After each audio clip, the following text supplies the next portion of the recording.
tell you guys where your stuff would best fit with the market, for the standpoint. And we found mentors for all you guys. We'll send out an email announcement with the link ups to your mentors. One mentor here right now, but I don't know if your team is here. Sienna? One from Sienna's here. You're on the Josh team? Yes. Okay, so there's your mentor right over there, man. From Troy Webb. So, but we'll have time to interact and stuff like that. We have a couple more mentors coming. What do you say, Richard? Good?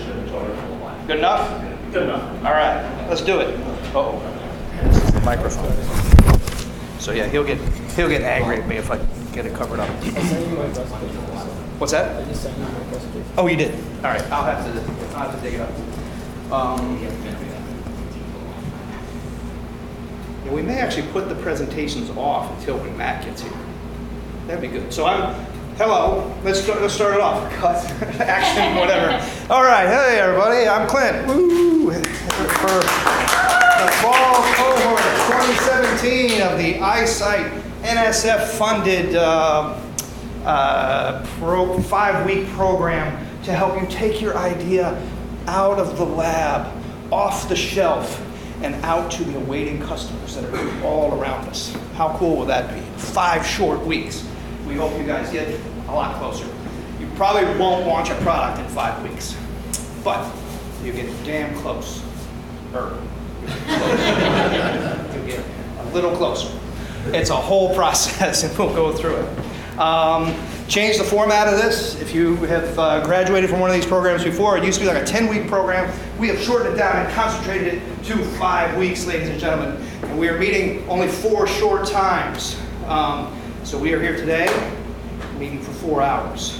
So I'll make sure to put some breaks in there. I like to do sort of infotainment. I like to, kind of have some jokes and things like that. Feel free to crack up laughing if you want to. Just slap. You'll get a better grade. Okay. So anyway, we try to make it loose. The best thing is you guys will learn from each other. So once we start to get to know each other and all that kind of stuff, the conversations will just build, and it'll be a wonderful, glorious thing because everybody's walking the same journey. You got a different technology, you got a different target customer, it's the same freaking journey. I don't care what your product is. Walking it over the goal line and making customers, allowing customers to pay you for your product is the end goal. And everybody's got to do all the same process steps. Okay? So today I will do some introductions. I'm Clint. I'm actually the executive entrepreneur in residence here. You wouldn't know I'm an executive because I'm wearing a t-shirt, but this is a t-shirt that we give out to participants in a Change the World Challenge competition, and it says inventor. So we reward people that invent stuff here on campus. So this is a region-wide program. This isn't just RPI, this is region-wide. RPI got a grant from the National Science Foundation a little over a year ago to fund this.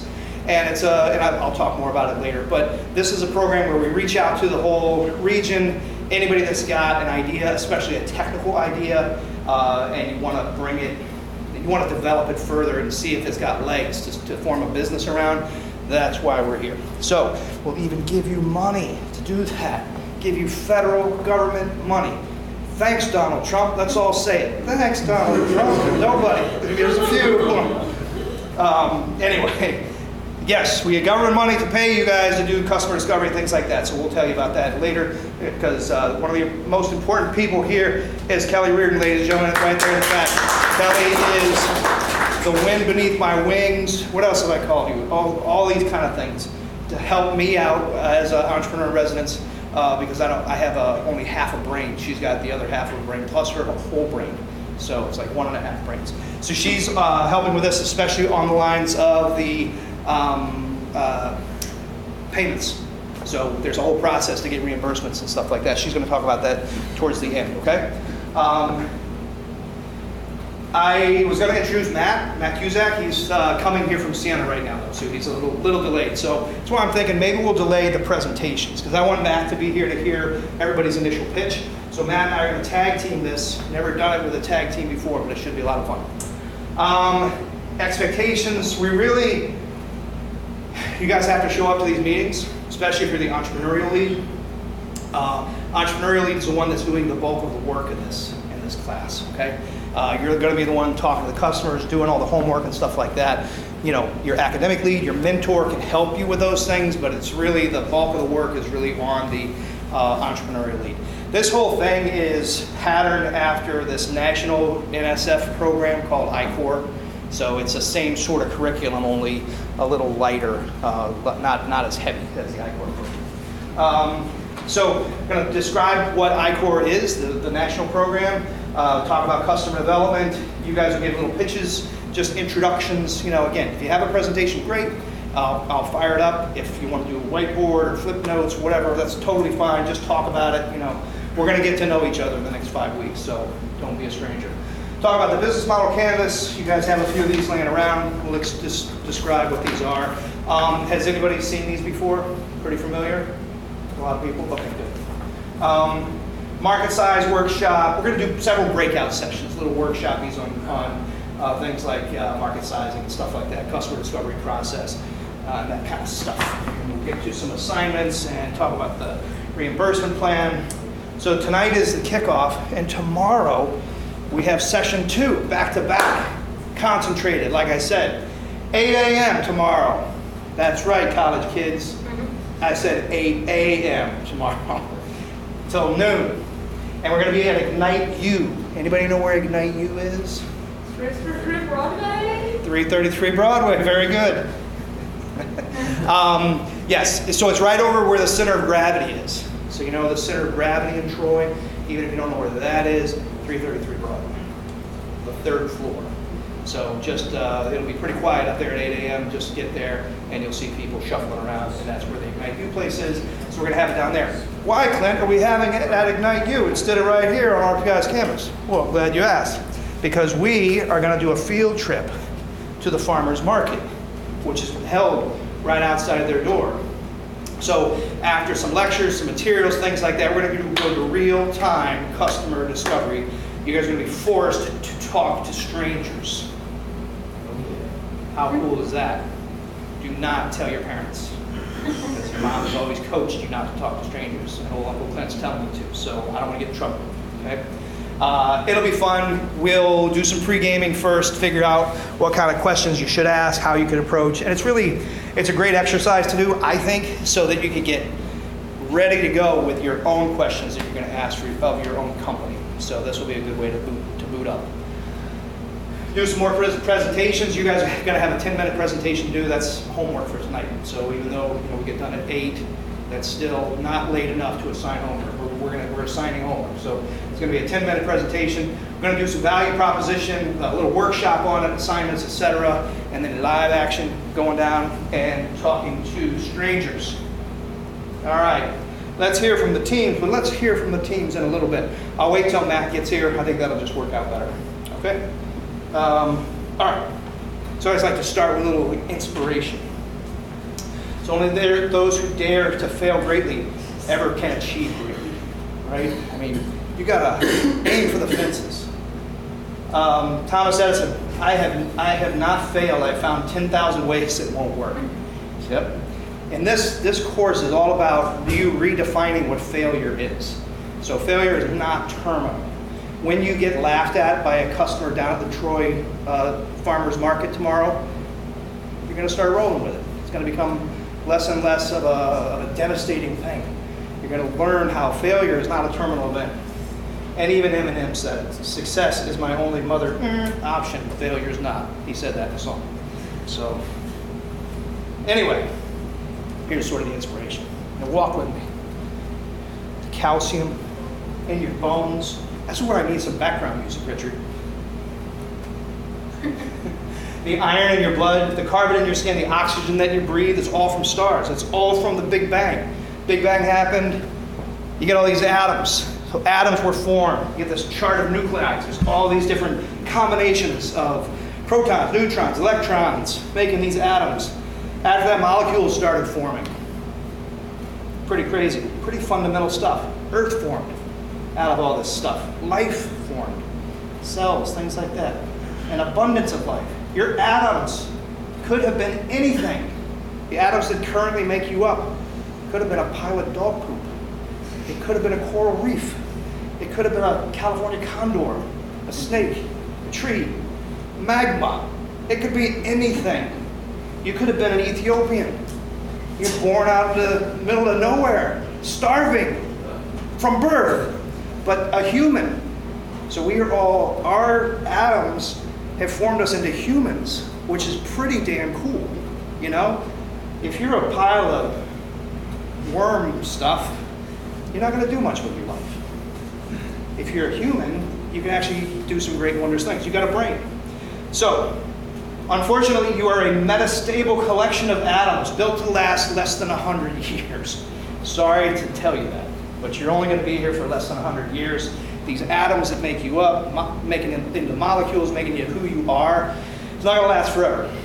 So I am probably 3/4 of the way done with my life, had a hard life. You guys are just getting started. So we want you guys to do something great before you turn back into stardust. So what are you going to do in this magical, temporary time when your atoms are this bristling collection of things that can actually think? So we want you to do big things, all right? That's why we're here. That's why you're taking your Friday nights, your Saturday mornings, and you're pumping through this stuff. Okay, so that's me. That's a real crappy picture of Matt, but that's all I had. Anyway, so me and Matt are your hosts through this journey, and we hope you redefine how you look at failure. Failure is not going to be a terminal event. Failure in class, that's pretty bad. That's a pretty bad event. If you get an F in a class, it's actually quite hard to recover. Sometimes you can take the class again, okay, and maybe that will replace it, but oftentimes you can't even get that thing off your transcript. So a failure in college or in a class is a pretty tough thing to take. Failure in life, I failed hundreds of thousands of times, and I will tell you about all the stuff that has happened with me in a lot of detail with some photos. But failure is not a terminal event, so we're going to hopefully make you guys redefine failure and hopefully guide you to doing something impactful with the short amount of time that you have right here on Earth, okay? All right, so probably 6 or 7 years ago, National Science Foundation said, you know, we're doing great and wondrous things, funding science. So they dump a lot of money into scientific research. All this research was great. It's kick-ass research. Awesome. Cutting edge. Best research in the world. But who cares? It's research. Without it going to something commercial, there's no huge impact on society. So this research just kind of sat there. And they had a great idea. Let's start this program where we train people to take ideas out of the lab and bring them to commercial realization. This will help the U.S. economy. You know what, NSF, we can redirect some of our money towards this so that we can actually not just be funding research, but also fund this whole commercialization process. So that was the NSF I-Core program was born from that need. So this has been a very successful program from the National Science Foundation. They've had a lot of successful companies formed from this, taking ideas out of the lab that would not have otherwise seen the light of day. So it's a pretty good thing. As a tax-paying U.S. citizen, I'm like, wow, I want my money going towards this. This is pretty good because then you get you know, maybe something over the internet. You know, never did that, but a better one, something else, something cool. So it helps you get your ideas out. It's a whole process that is developed. It's called the lean startup technology or methodology, and we'll talk a lot about that. And this whole business model canvas is tied to the whole approach, et cetera. So it's sort of a tried and true method of taking ideas out of the lab and out to commercialization. NSF works so well that they decided to, or the I-Core program works so well, they decided to break it into smaller bite-sized units, and that's what we are. So we are not considered the national I-Core program, we're a regional program. And this will get you geared up to go into it like a more national program. So like a bigger one that has a little more work for you to do. So this is sort of a bite-sized piece of the I-Core, okay? So we're gonna learn the lean process. The lean process is really to see if you can create a sustainable and scalable business from your idea. And do that before you run out of cash. Now, cash these days for startups is very difficult to find. It's damn near impossible to get investment money for your startup before you have products. It's really difficult to convince people. And we'll talk about raising money and stuff like that through this course. But it's really difficult to do that. So these NSF programs are designed to help with that. So like I said before, we could give you guys some cash, like $2,200, to fund your development. Nobody's going to give you $2,200 to go off and see if your idea can actually be turned into something. But the National Science Foundation, through RPI, will do that. And the word lean is really just a way to describe you're going to be, not living fat. You're living very lean. You're spending scant resources and being very cautious with how you do it. But you're doing it smartly. You're checking things out. You're talking to customers. This is why we're going to talk to strangers tomorrow, because that's the start of your process of going out and talking to your actual customers for whatever widget or service or whatever you're selling. So years ago when I started my last company, I formed it and we had an org chart from the day one, CEO, CFO, CMO, like all these C-level folks, and it was formed like my days at Lockheed Martin, because I quit a job at Lockheed and started a company. So it was like, yeah, that's what you do. You got to have this org structure so that you get the work done, so you can execute the business plan. You got to write a business plan, then you got to execute it. That is so wrong, it's crazy. So a startup is way different than a scaled down version of a big company. It's not like that in the least. So it is a temporary organization. It is chaotic. You guys are the only experts in the world on your particular business. That's it. There's nobody else that knows it better than you. So you become your own expert. You got to check things out because it's a temporary sort of construct. It may live, it may not live. And you're really designed not to execute a business plan. You're designed really to start searching to see if your ideas about your business are correct. Because you're guessing everything.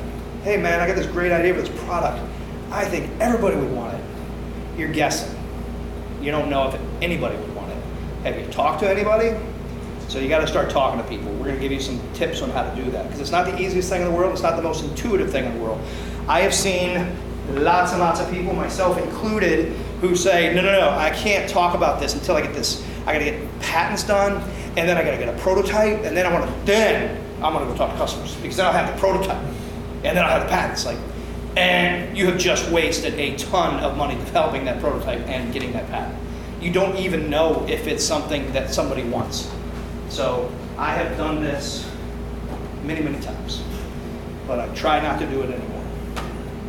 So the whole idea is to see if your business assumptions actually are validated by talking to real paying customers. So your job is not to execute, your job is to search when you're a startup company. So the whole idea of executing a business plan is the wrong way of thinking, okay? Yes.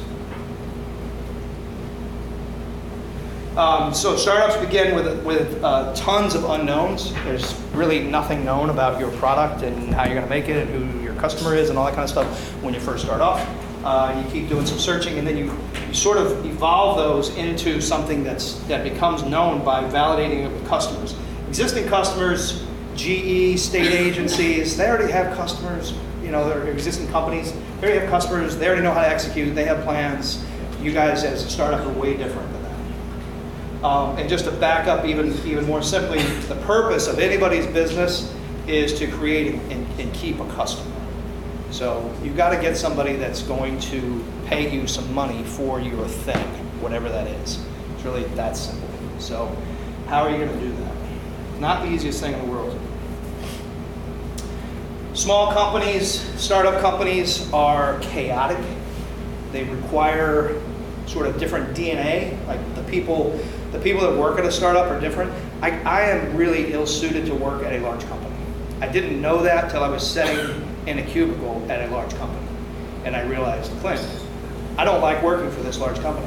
So, because it sucked the lifeblood out of me. I was like, I don't fit in. I didn't know I was entrepreneurial until that point. So Luckily, I was able to quit, started a company, so it worked out pretty well. Now I'm spoiled. If you have entrepreneurial DNA and it gets activated by you starting your own company, you're screwed. You will never be able to work for a company. It's just not going to happen. So there's a lot of unknowns. You got to be nimble, quick, etc. I like to explain it sort of this way, like the decision-making process at companies goes from simple, complicated, complex to chaotic. So when you start a company, things are more chaotic. When you have an operational business, it's more of a simple decision-making process. A business might not be simple to run, but the decision-making process is simple. For example, like most companies are under this category, like a pizza parlor, okay? Pizza parlor, you'd have to work your butt off to make a pizza parlor successful. I'm not saying it's simple to do that. I'm saying the decision-making processes are simple. What if you develop pizza that tastes like shit and it costs a ton of money and you're in a terrible location? Are you going to be successful? I've never started a pizza company, but I'm pretty sure the answer is no, you're not. You need to be cheap, available, good, all these kind of things for that pizza parlor to work. There's experts out there that you can hire as consultants to help you with pizza parlors. They know how to do it. It's a very simple cause and effect relationship. If you're developing a new gadget that's you demonstrated some physics in the lab, you don't even know if the thing's going to work, let alone who the customer is, let alone how much they're going to pay for it, can you make it, all these things. It is complete chaos when you're at a startup company. So highly turbulent, almost nothing known, a lot of tension, and this is where most startups start. Now the goal is to try to simplify your life and become more simple. After you've been a startup for several decades and you have products and you're turning the crank on the manufacturing, then you know what? Your decision-making processes are a lot simpler. And then you can have your C's, your CEO, CFO, CMO, org structure, and you're going to look a lot like a big company because that's sort of what happens. You're operational at that point. You're not searching for things. So hopefully you move in this direction.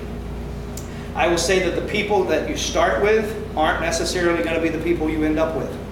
Like I said, I am not suited to be in a simple organization. I just couldn't do it. I would look to make it chaotic, and I would not be a good employee,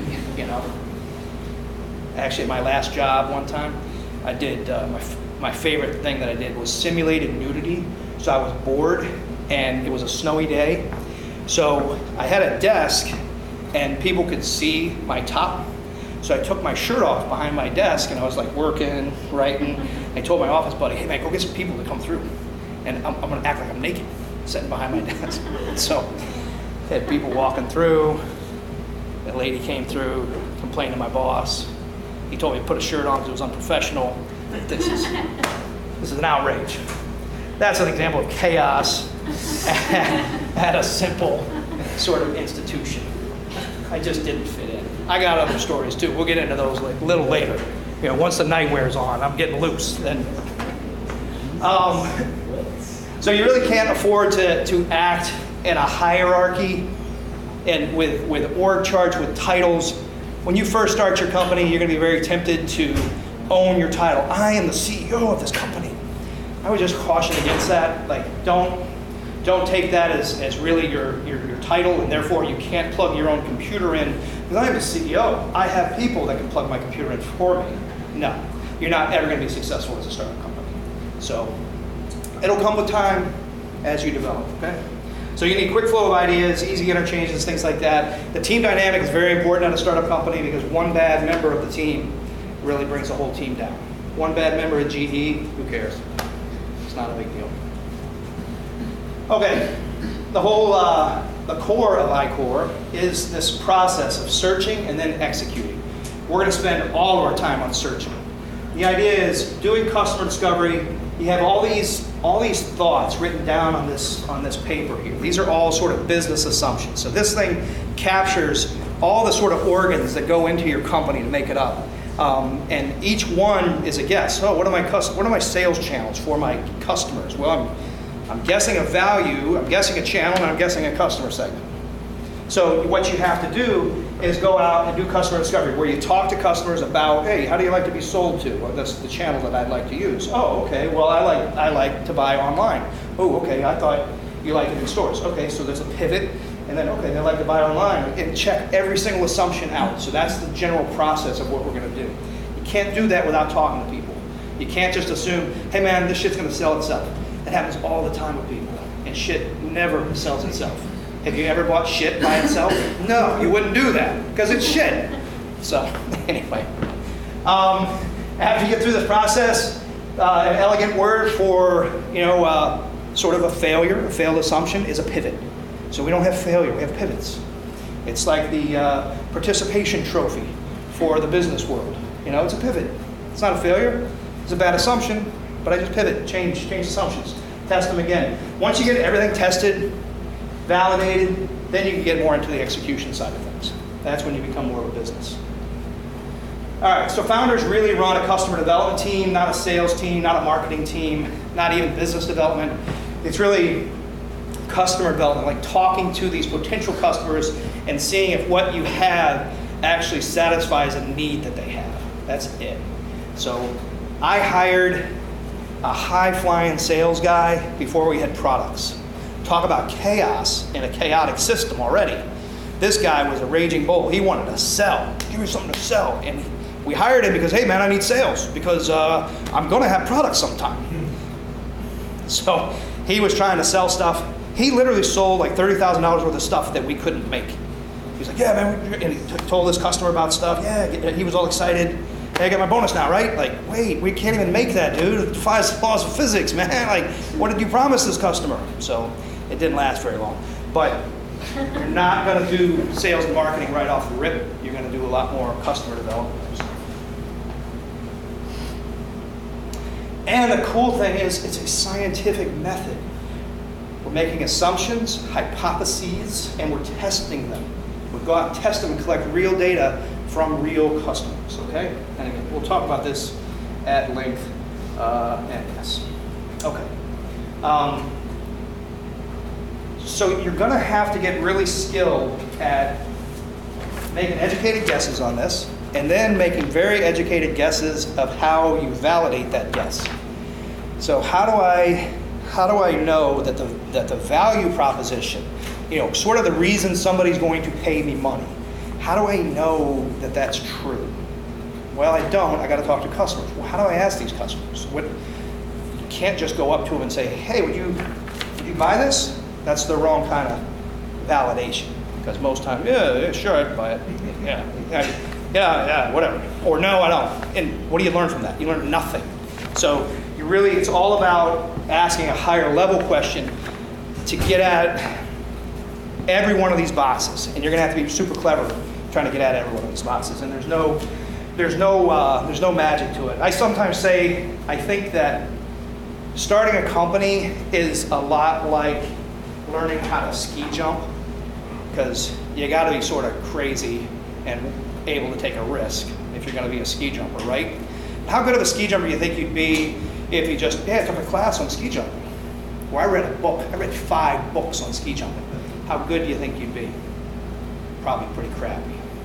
So it's like starting a business. I could lecture you guys for days on end. I have lots of material. You're not going to learn it. You could read hundreds of books. You're not going to learn it. You have to go do it. You gotta ski jump. Take the plunge. So we're gonna do some ski jumping in this class. All right.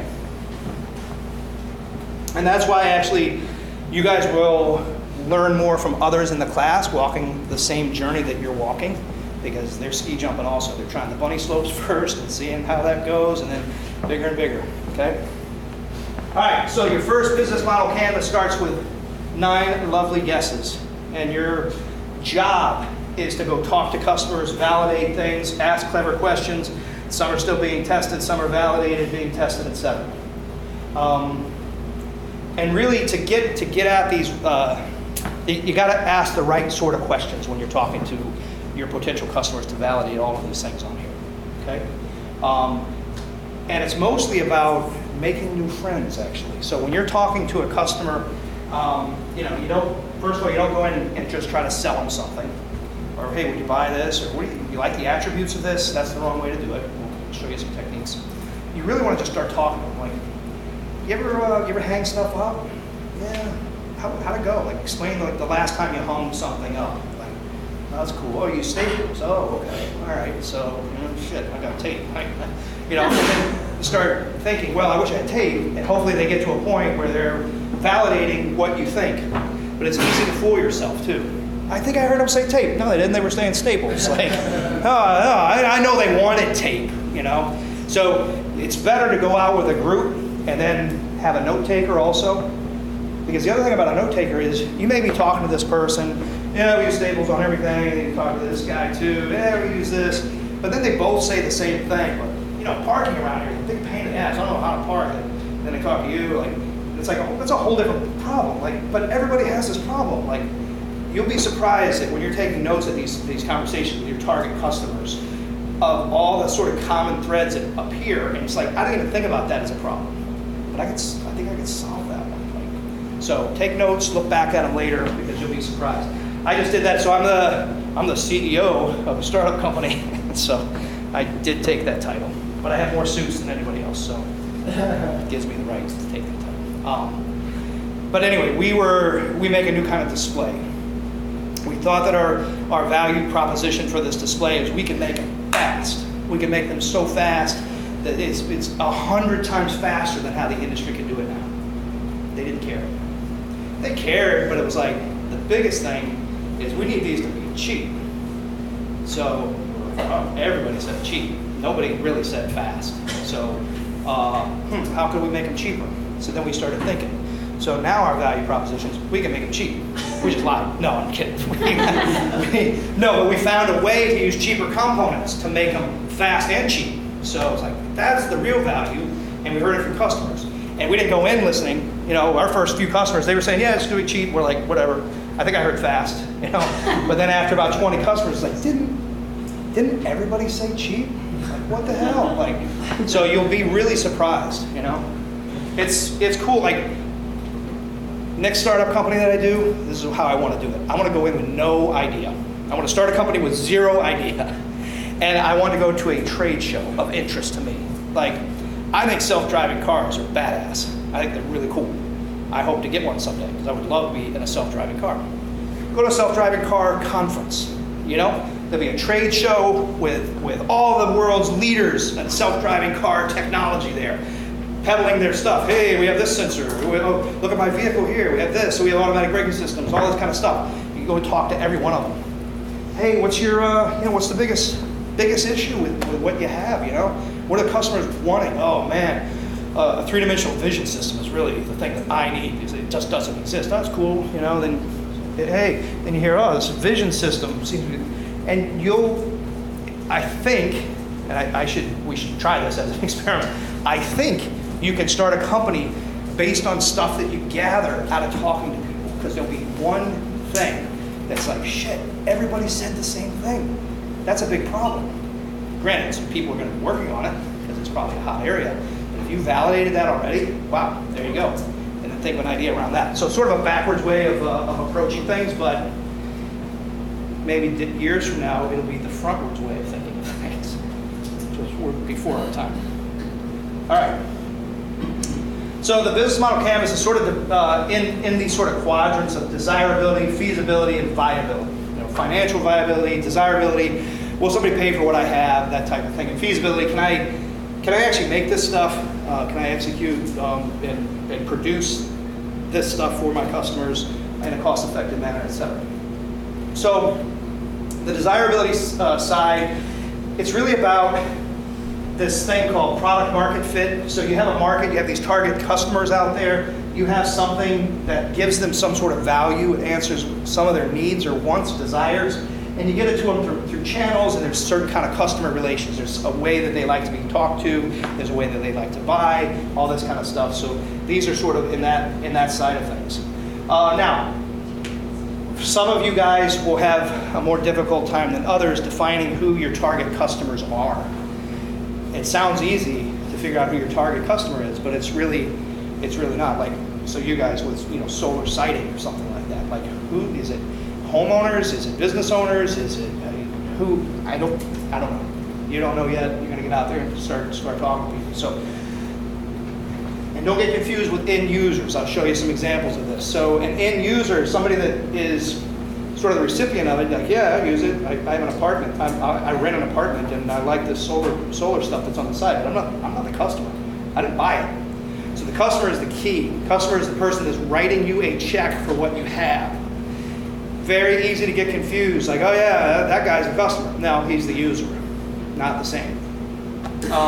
There's other types of influencers, evaluators, recommenders, things like that. If you have sort of notorious products like those that get paid through insurance, those type of products, there's a very complicated way of exchanging money. So if you got to get insurance to pay, but I'm the guy that's sick and I want this treatment, and then a doctor has to recommend it, that gets very complex, and there's a lot of moving parts with things like that.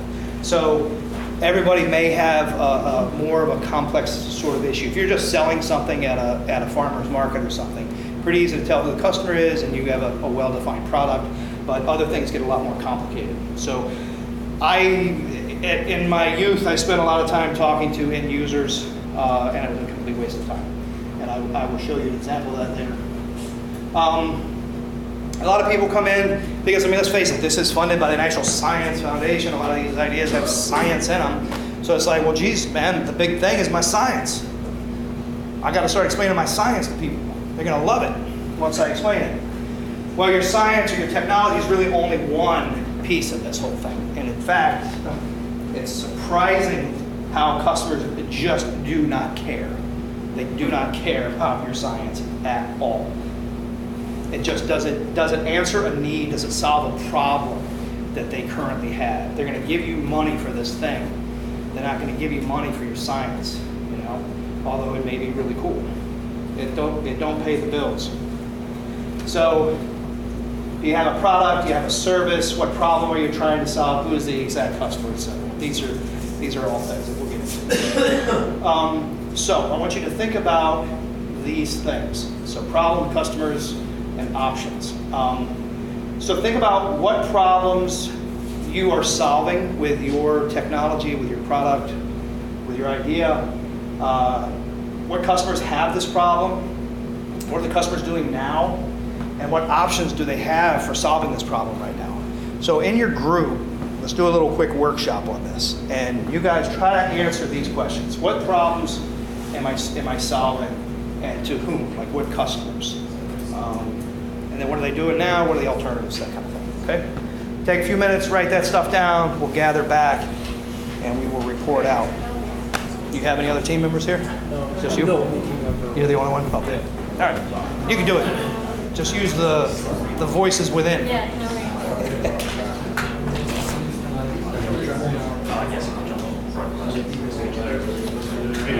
I think you got these guys, right? worries. Yeah. Yep.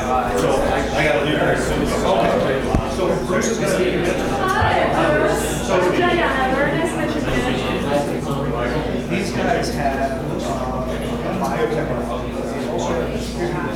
They have a team that's in San Diego. I thought it was one in Illinois, one in San I Diego. actually live one in Riverside.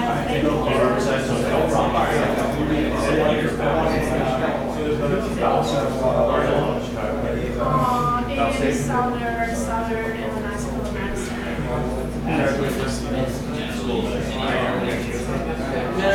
I went to U of I.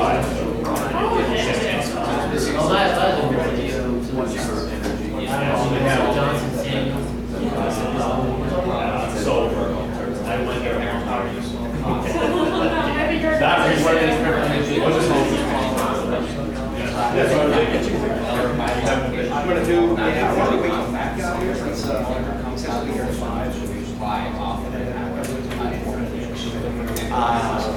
So I can if they're gonna go first, but I gotta be out no way. Yeah, it's not how pressure you get or anything, it just gives me sort of find out where you're at.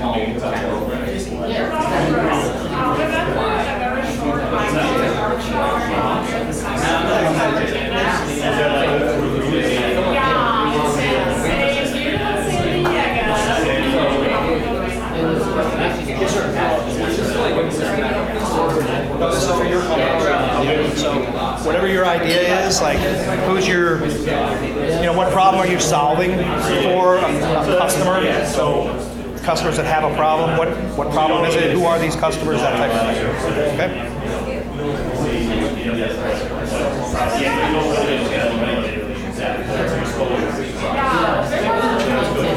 How's it going, man?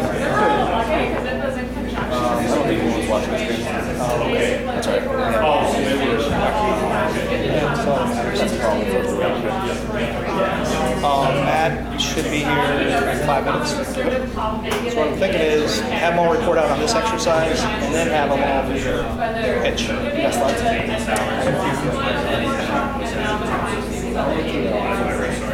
okay. Yeah.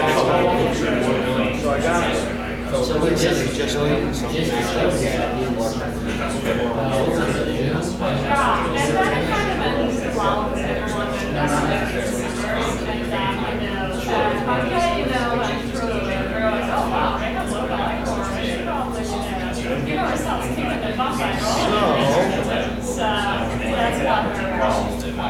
Yeah, no, I had a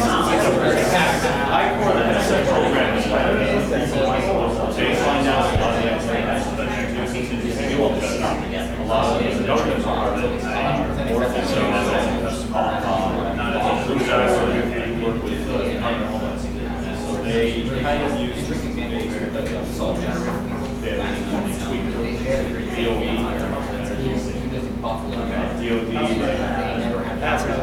This is good because what you'll learn in this program. Anyway, that's a different so that's very cool.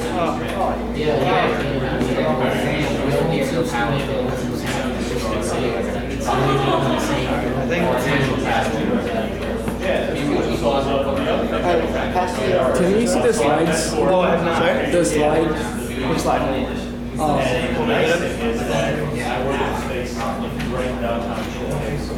So you guys are welcome to that. Oh, you want the other slide back? Yeah, sort of.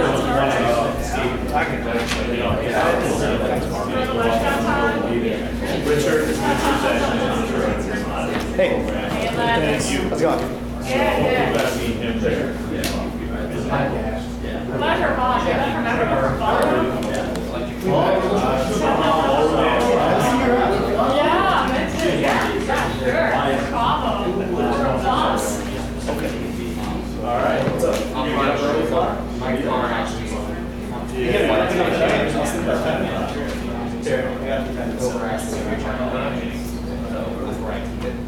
Yeah, so it'll be fun. Yeah, very excited.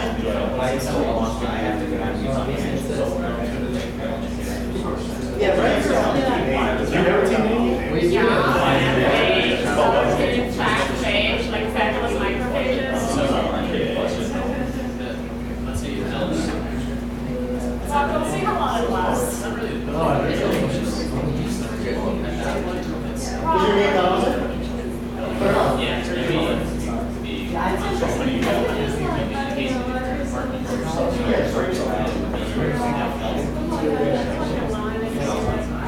Yeah, we got to change word challenge too.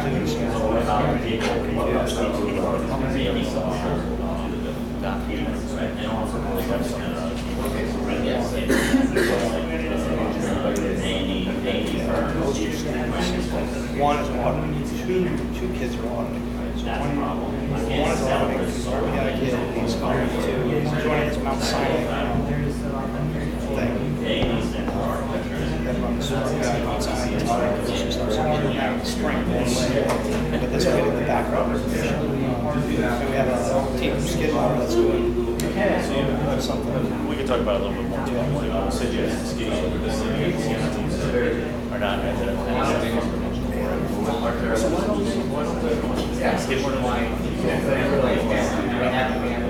Kind of ridiculous. I think Kelly was saying that we think we got $5,000 donation or something from the team that we could use for a couple of these teams.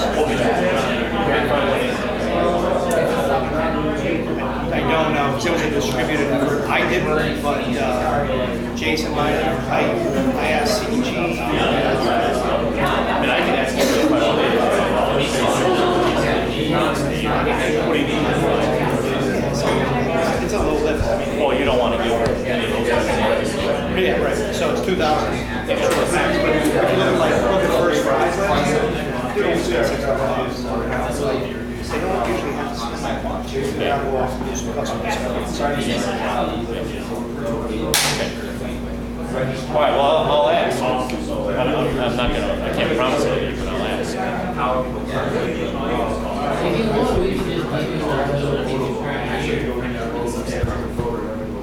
Well, I think to be fair, I mean, if President Cusack were on there, he says, yeah, and then it'll be more efficient to just do it for the whole group.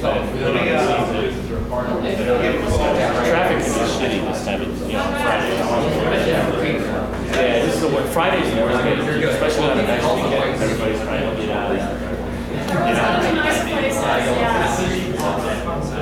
Although this is going to be nice. It's going to be nice right here this weekend. How long have you been a part of From day one, that was what I found. So, yeah, that was 3 years ago. So, we started 3 years ago. This is our selected.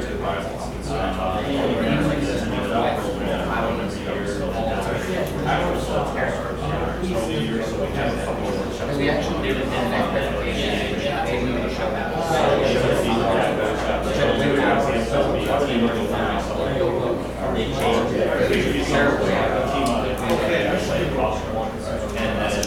All right, everybody got that stuff filled out? So here's what I'm thinking. Why don't we go grab pizza and then bring it back into this room, and then we'll have a working dinner thing. I think it's dinner. It is, right? Yeah, so we'll have a working dinner, and we'll do some pitches and stuff like that. So go grab some pizza if you guys want to. Bring it on back in here, okay? Free food, man. You can't beat that. So, it's that those are the people that are being.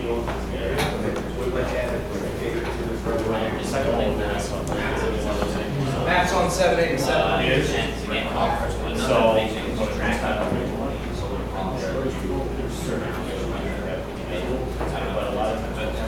That's usually where it makes sense.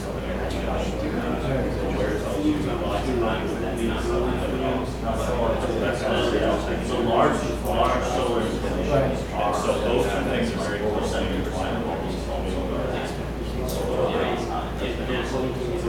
That has been, that is currently, that's the solution that you just see how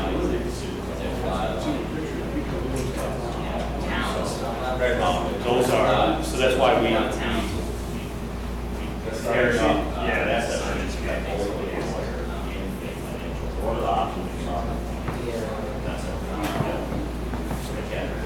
I can't tell you one thing, and the other guy says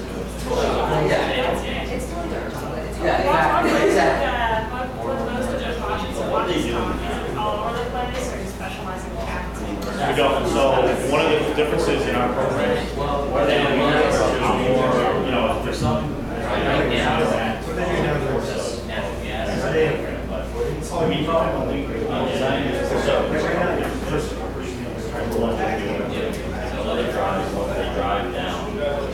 drive down the cost because we're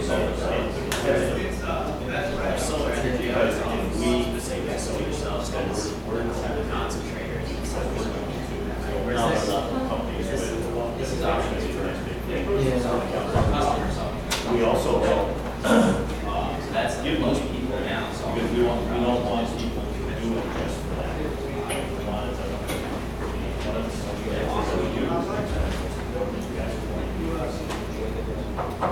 So, we want to tell some solar developers, some people with me, solar developers over these if you don't have that,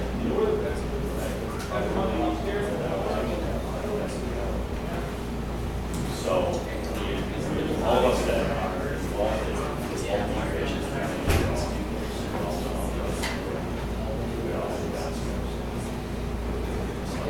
So that's what we would do.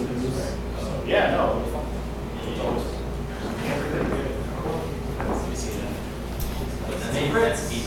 Pizza, I see pizza on plates too.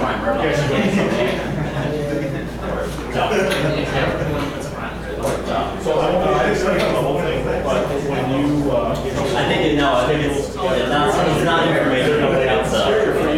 It's aspirational. Can we purchase this for you? When you guys figure out what your schedule is, we'll probably be getting together initially, once a week.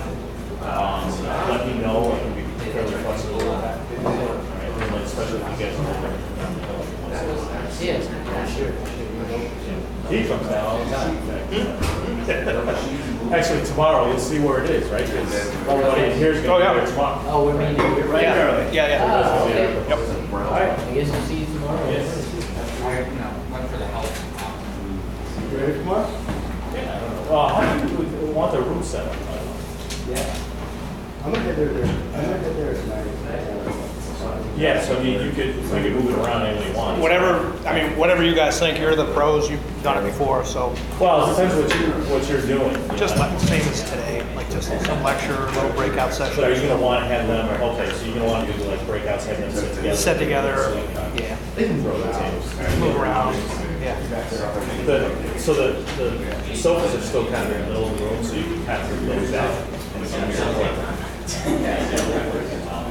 If you want to move some sofas into our office, that's fine. Well, I think we still got somehow they're already, some of them are still there. Oh, yeah, we still got Just the other day. I don't think you have any more room in your office. We don't. It looks good though, doesn't it? It looks pretty good. I know. Well, at least I'm comfortable when I go over there. I know. And talk to Mark. Yeah. We got too much furniture. I'm gonna start selling it. So yeah, I'm curious about this. You know who else is really good at someone that we get involved? Jane Hughes.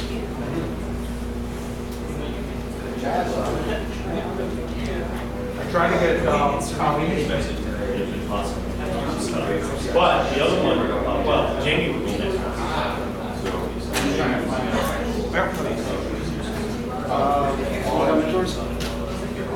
Yeah.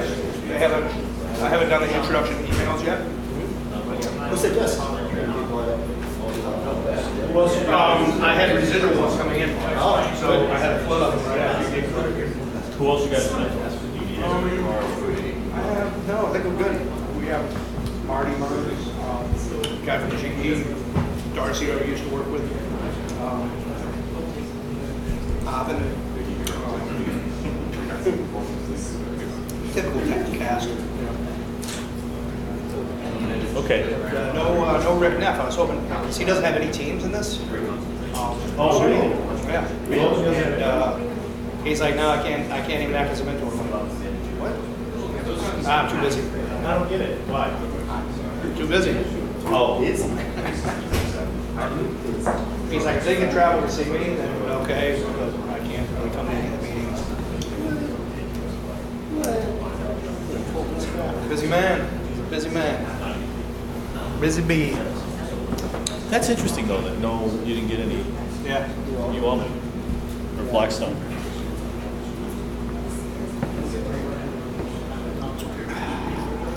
I mean, is the door closed? I'm meeting with them Monday, so I can ask them. I mean, we don't need anyone, of course. No, I'm talking about teams. I'd say it's closed. Okay. Yeah. All right. I mean, just logistics, because we're meeting, we're having two meetings. We're only meeting face to face 4 times, and so they will have missed half the We got face-to-face videos. meetings. You have videos. Sit down and watch it. If Kelly says okay, then I'm okay. Well, it's up to you. I'm not trying to force anything. Yeah. Because you're going to be scrambling then. Yeah, half one, get 30. You're going to have a really 20 more. Yeah. You got 10 total this time, right? Just about. I think we got 10. Yeah.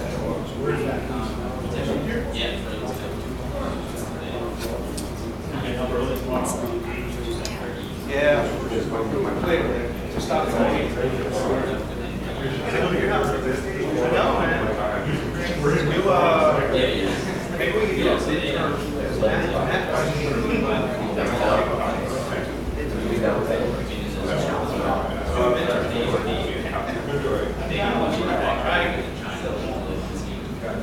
All right. How's that pizza? Isn't free pizza the best kind of pizza? It just tastes so much better. It's hotter, it's cheesier, it's freer. Love free pizza.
Has everybody signed the sheet, the sign-up sheet?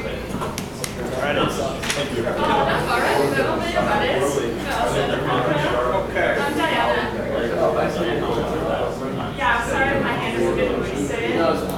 So I'm going to miss Capella. Nice to meet you. Where are you from? Both of us. I'm a grad student in biology. No,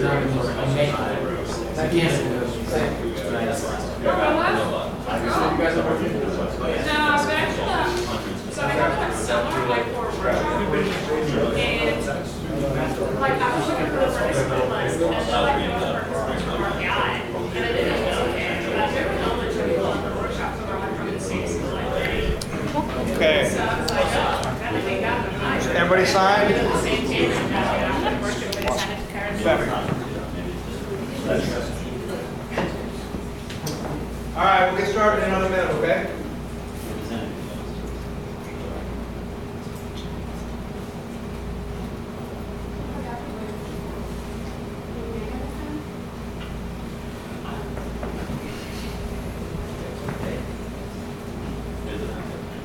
What year are you in?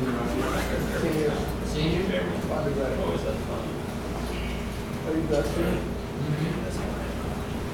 We're both PhD students. What? Sorry? We're both PhD students.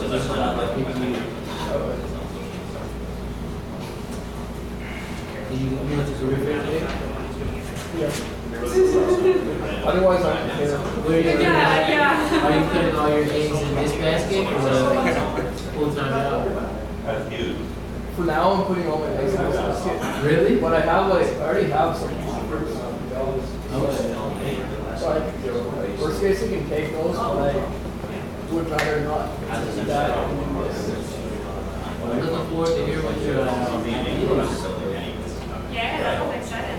We'll see really how realistic it is. What do you think I should do? Have everybody pitch do their pitch and then talk about these?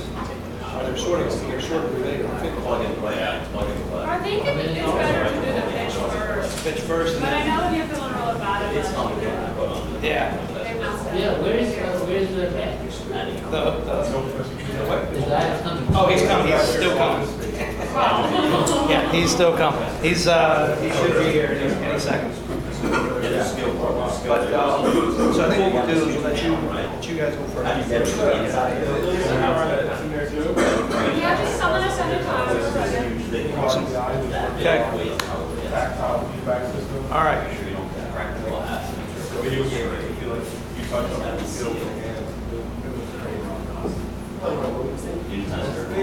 William, yeah. He was there from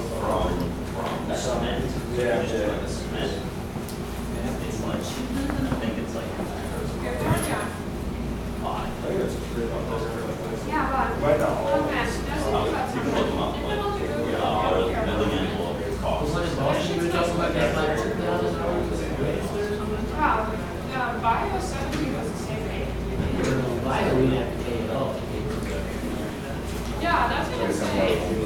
I mean, You I don't know, think maybe this it's not conference like might? man. Yeah, They definitely. lied all the rules, they lied forward stuff.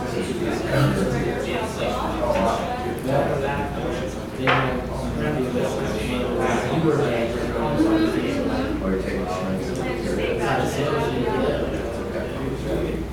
then, they would keep all the money in this. I remember something, we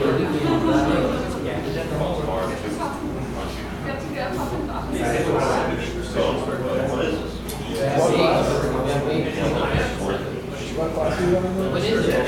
Next week? I mean, I'm a senior, so I already. Mechanical. You're aeroman. So you're second year? Like maybe I'll find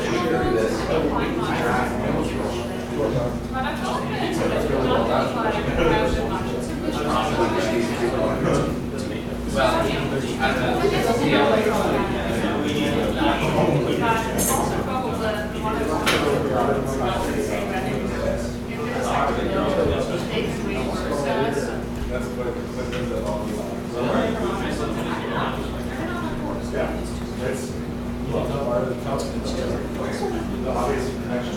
So it's basically like just like fire. but I think much smaller. I think bio is like the biggest base. I put mine here.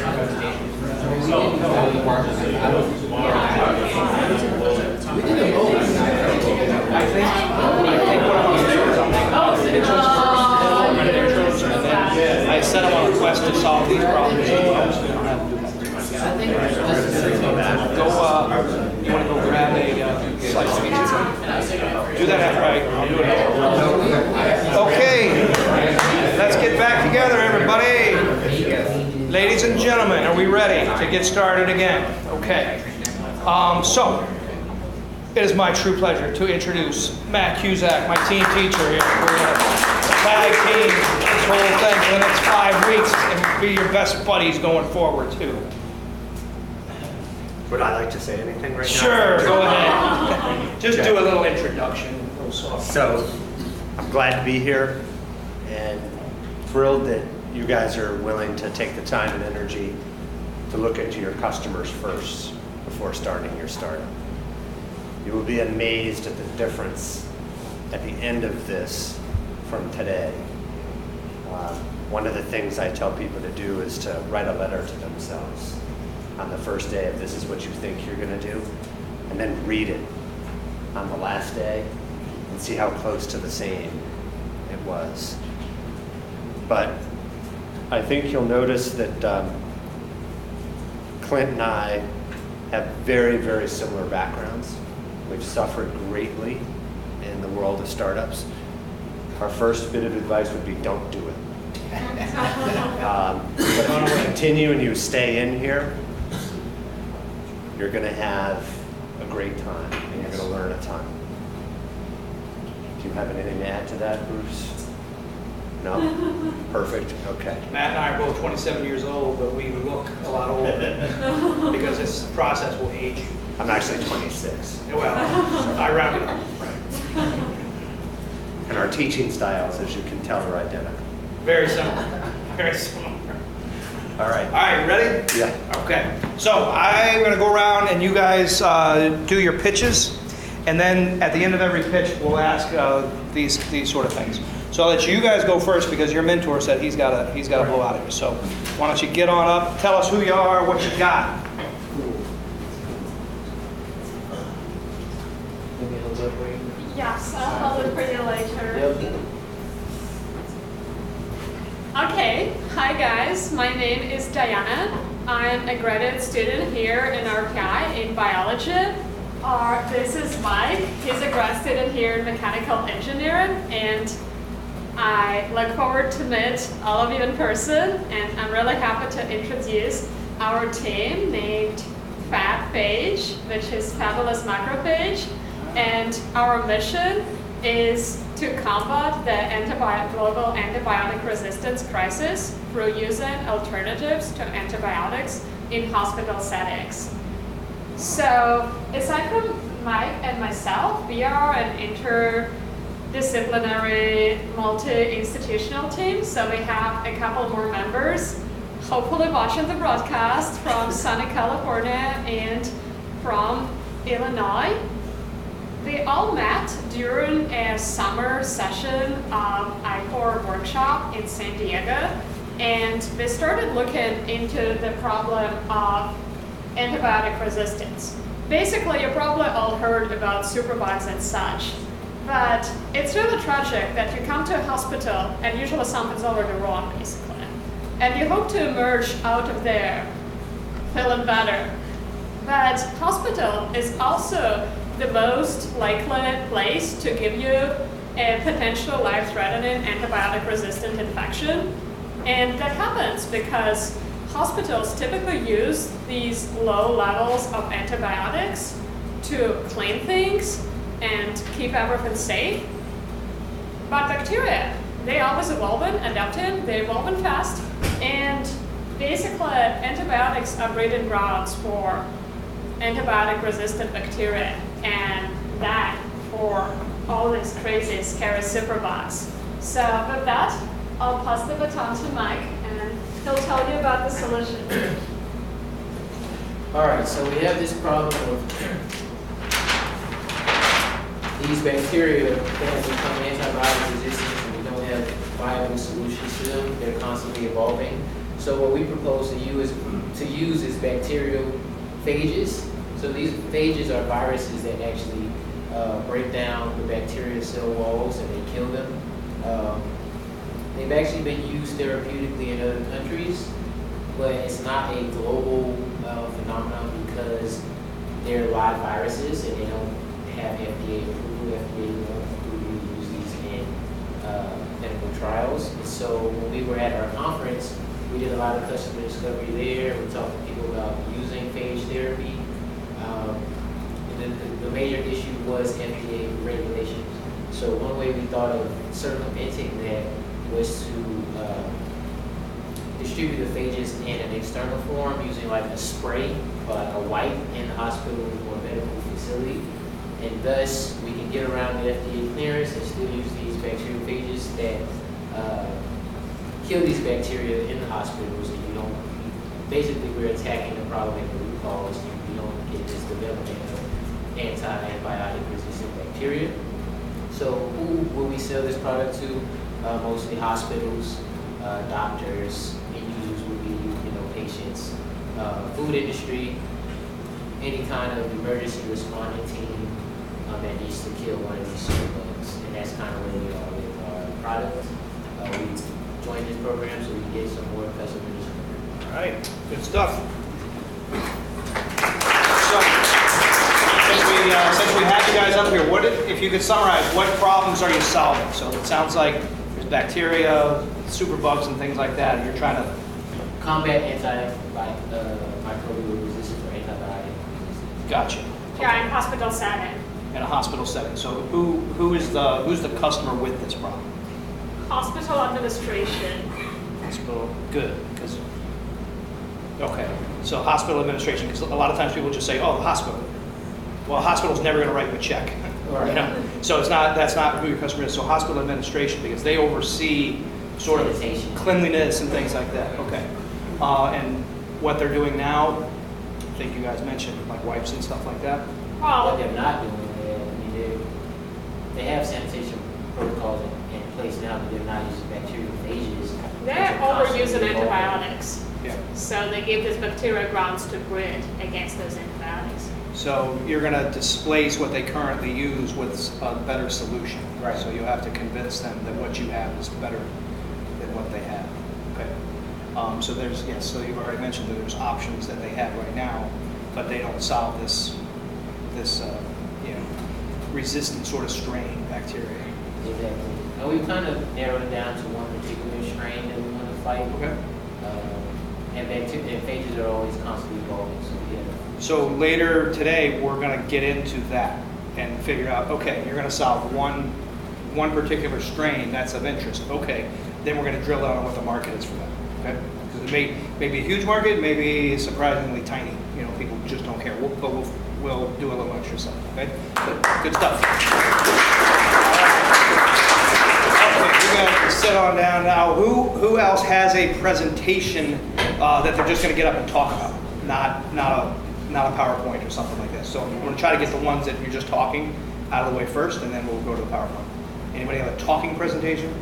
What's the presentation tomorrow? The presentation tomorrow, that'll be assigned at the end. It's a 10-minute pitch on more drilling down on target customers, value proposition, some other stuff we'll talk about later today. So I'll give you I think it's 8 slides for that. Okay, go ahead. So tell everybody who you are, what you're doing. Come on up here, man. Testify.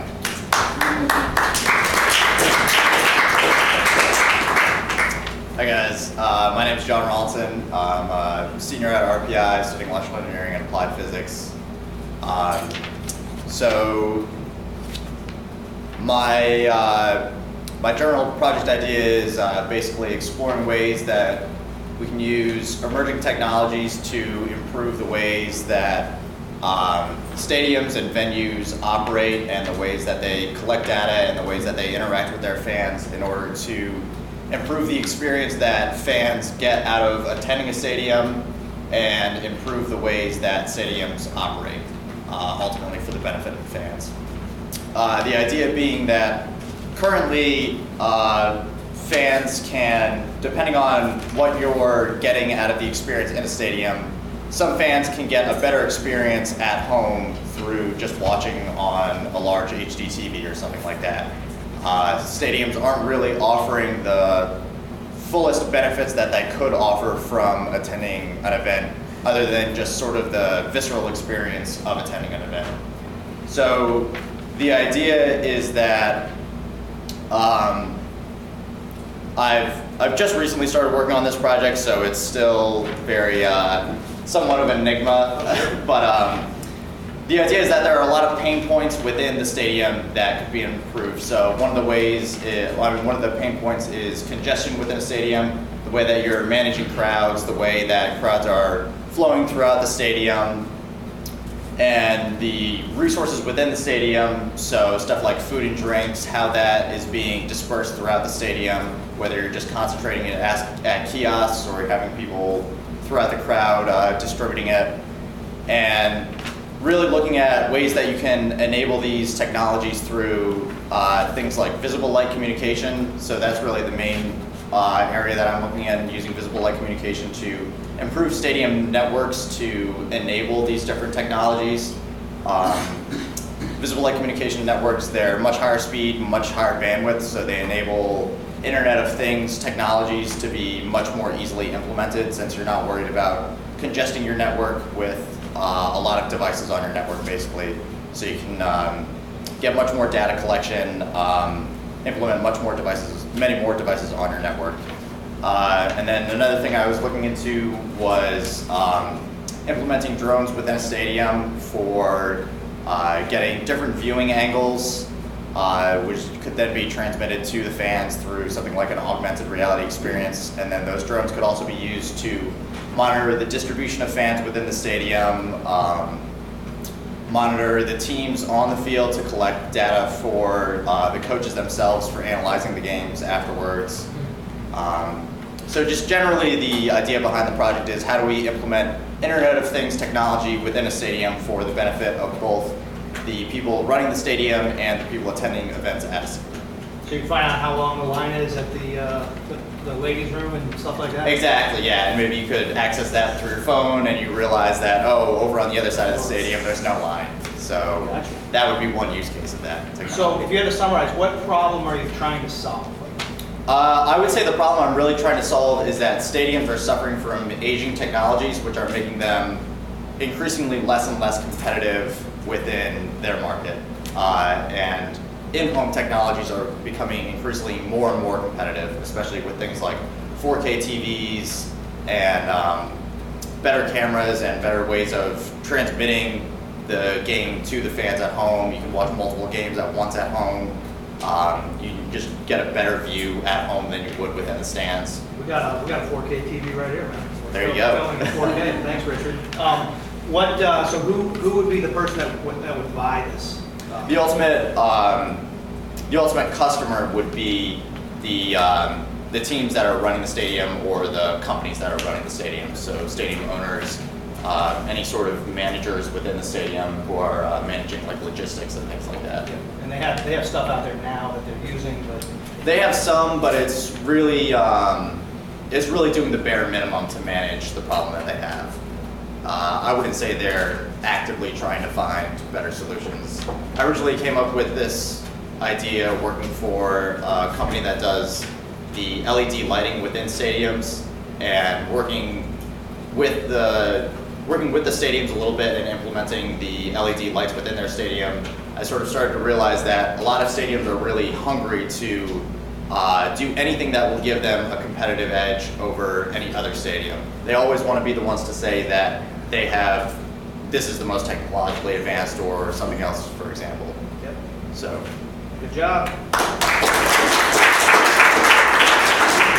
right, let's go.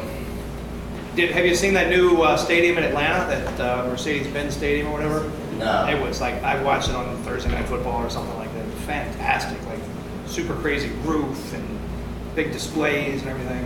Craziness. Sure. Sorry for the interruption. No problem. All right, how we doing, guys? My name is Zach. So I grew up in a garage facility, maintenance facility, where they work on cars. The problem that I'm solving is for maintenance hours. So the number of technicians times however many hours they work in a year is limited. The number of technicians that are going into the workforce is down substantially. The turnover of for an average technician is within his first year. So more than 50% of the technicians leave within their first year of employment after getting out of technician school.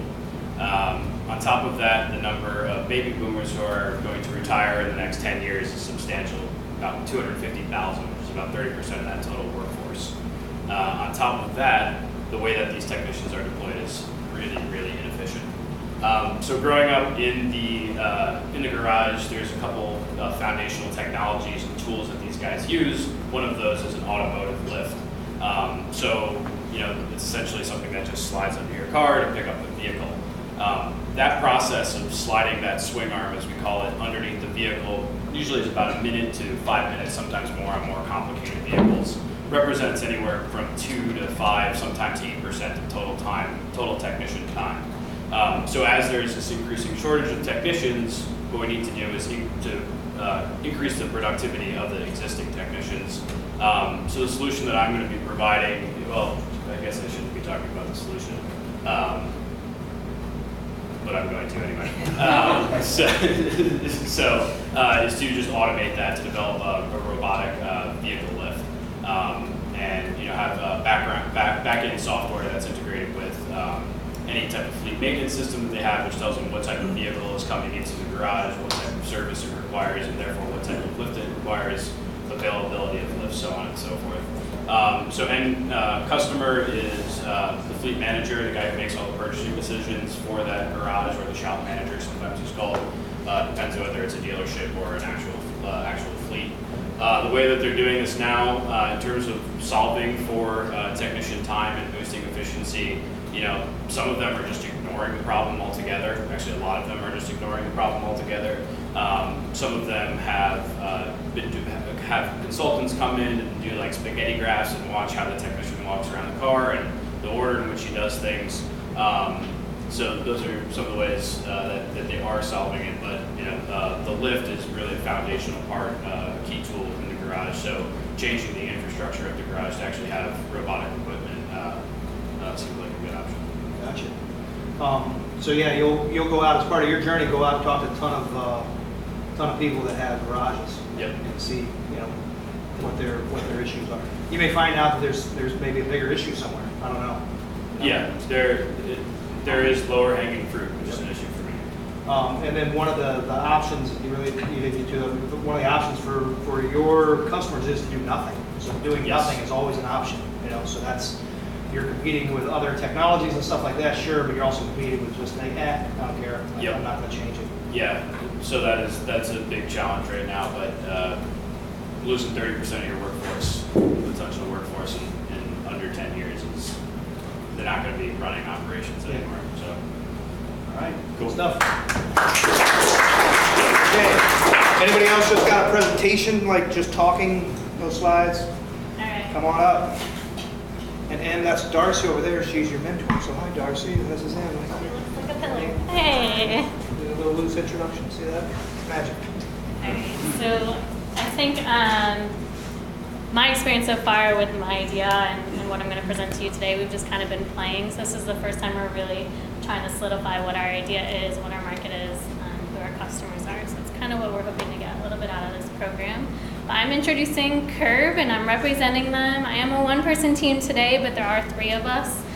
One of us lives in Denver, and then the other one is my husband, who couldn't make it tonight, but he will be out tomorrow with us running around the farmers market. Curb is a parking app that sets reminders and tracks where your car is parked. So there's nothing worse than like going to the farmers market and coming back and realizing you have a parking ticket. Just kind of like that aggravation and that stress that you get for getting that. So we're hoping to solve that problem. We want to help people that live in cities or commute into cities not get parking tickets anymore, waste their money, and kind of de-stress their lives a little bit. So we started, I think, a little bit just because we wanted it personally. And I lived in Denver, recently moved here from there to go to school at RPI. So we do have a prototype of the app because we wanted it for ourselves. And it just works in like certain neighborhoods of Denver. We haven't really gotten many other folks to use it, but within our group of friends, we have got a couple customers, I guess, if you want to say. So we have a couple of ideas. We originally started the project thinking that we'd be able to get public data that would give us the information on street cleaning, parking meter locations, the different rules of where to park on the different streets of the city. That turns out to be really hard to find, and most of these don't provide that or have it available to the public, which is unfortunate. But so we've kind of come up with an alternative. There are a couple cities that it looks like we might be able to get some data, so we could use some of that. But we've come up with another strategy of having sort of a community that builds the data. So you want to park your car on your street, you take a picture of the sign, or type in the data for whatever the street rules are for whatever the parking rules are for that street, and we use that information to build a database. So we're still kind of figuring out, like, is this viable? Is that going to be something people want to do to help themselves out and their community out, and help build that database?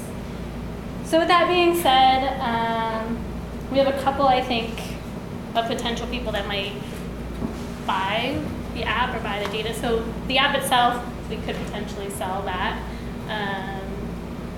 in the market. It actually is in the Google Android or in the Google Play Store right now, which is kind of cool for free.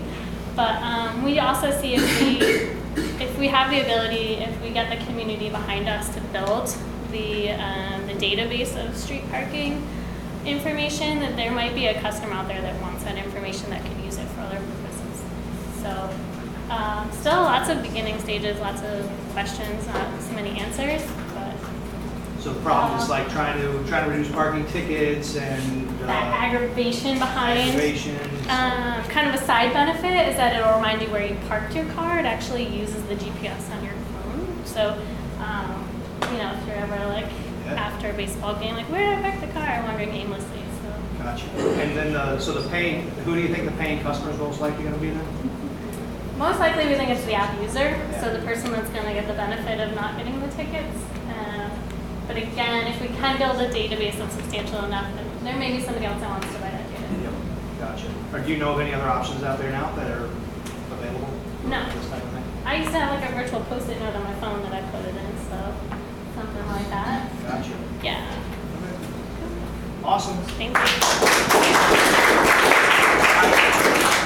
Anybody else just want to get up and testify? Because otherwise we'll start digging into the PowerPoints here. Anybody else got a presentation? All right. So I will.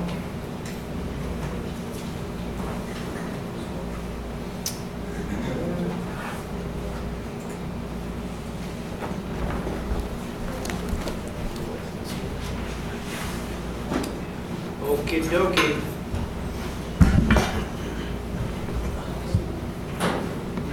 Got it. And then you just arrow around. Hello everyone, my name is Kapila Chandramouli. I'm a Meki graduating coming May 2018. So pretty much I'm a solo team member at this point, but hopefully I'm hoping to get others on board with this. So yeah, essentially my company name will be called Capture, and the device is called FCAD, or Fontan Circulatory Assist Device. It's an application for cardiac patients, basically an implant device. So just wanted to give a little bit of background before I talk about the product itself.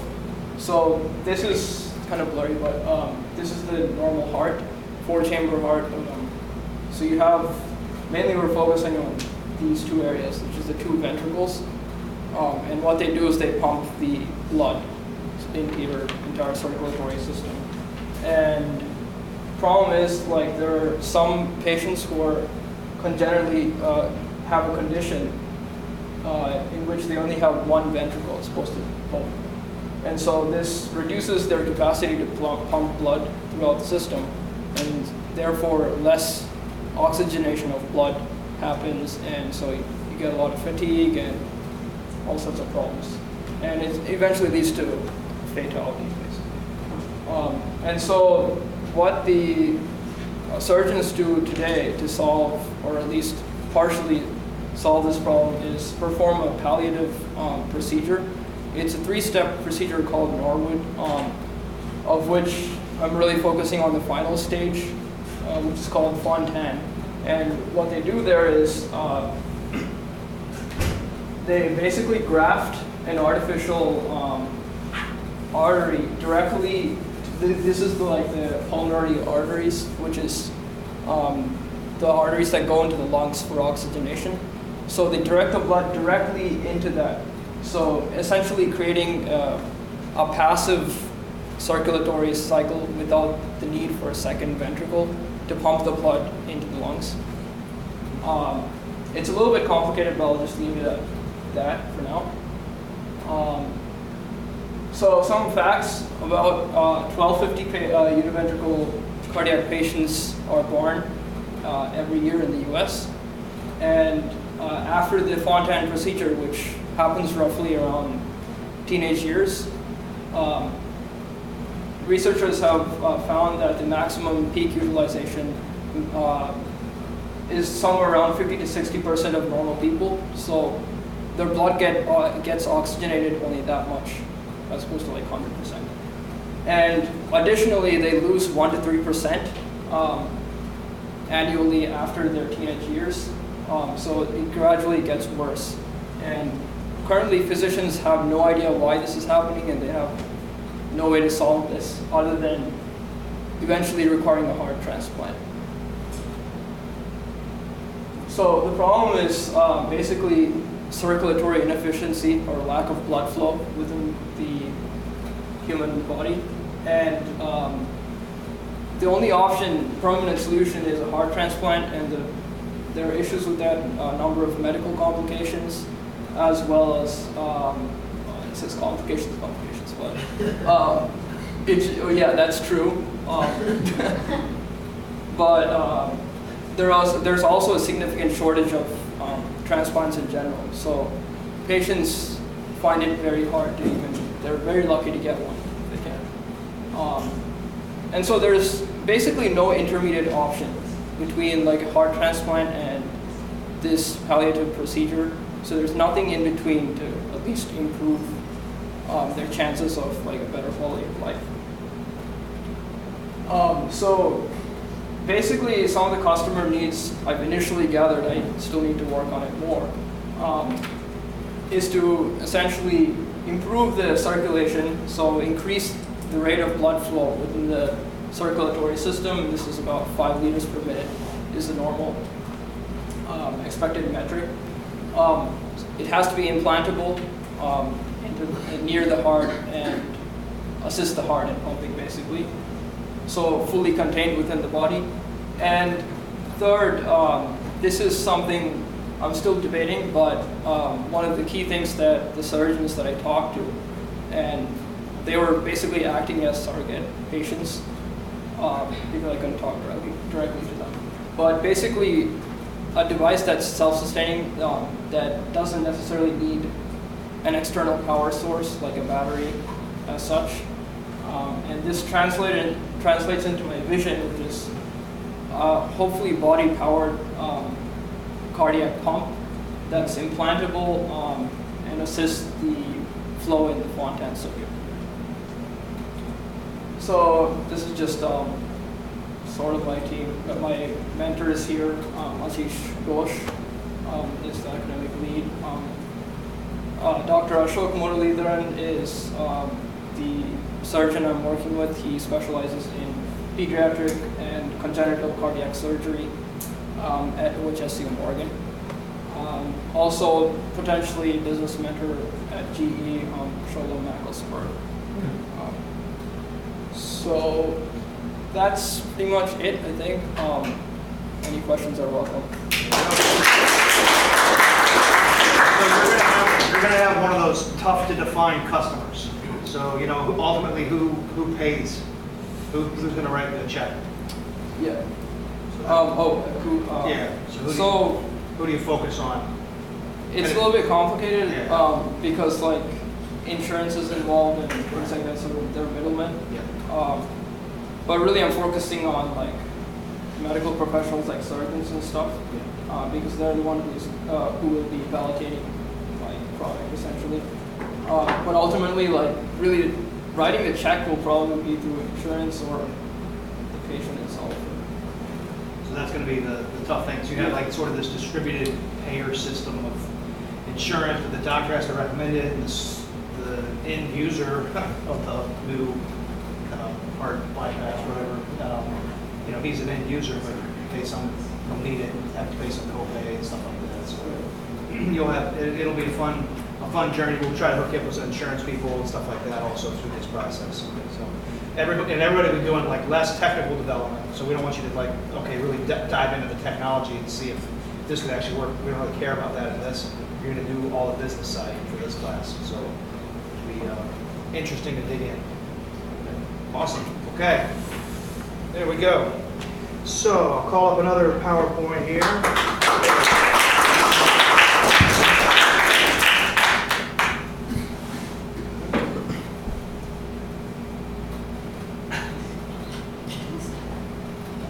Solar side.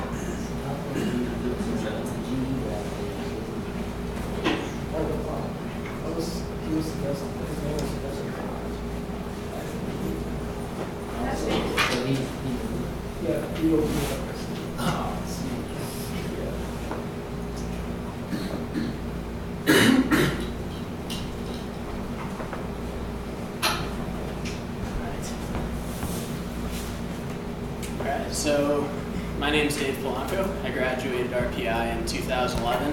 After about 6 years in industry with GE, I decided the big company thing wasn't for me. So back here is staff and an eventual grad student.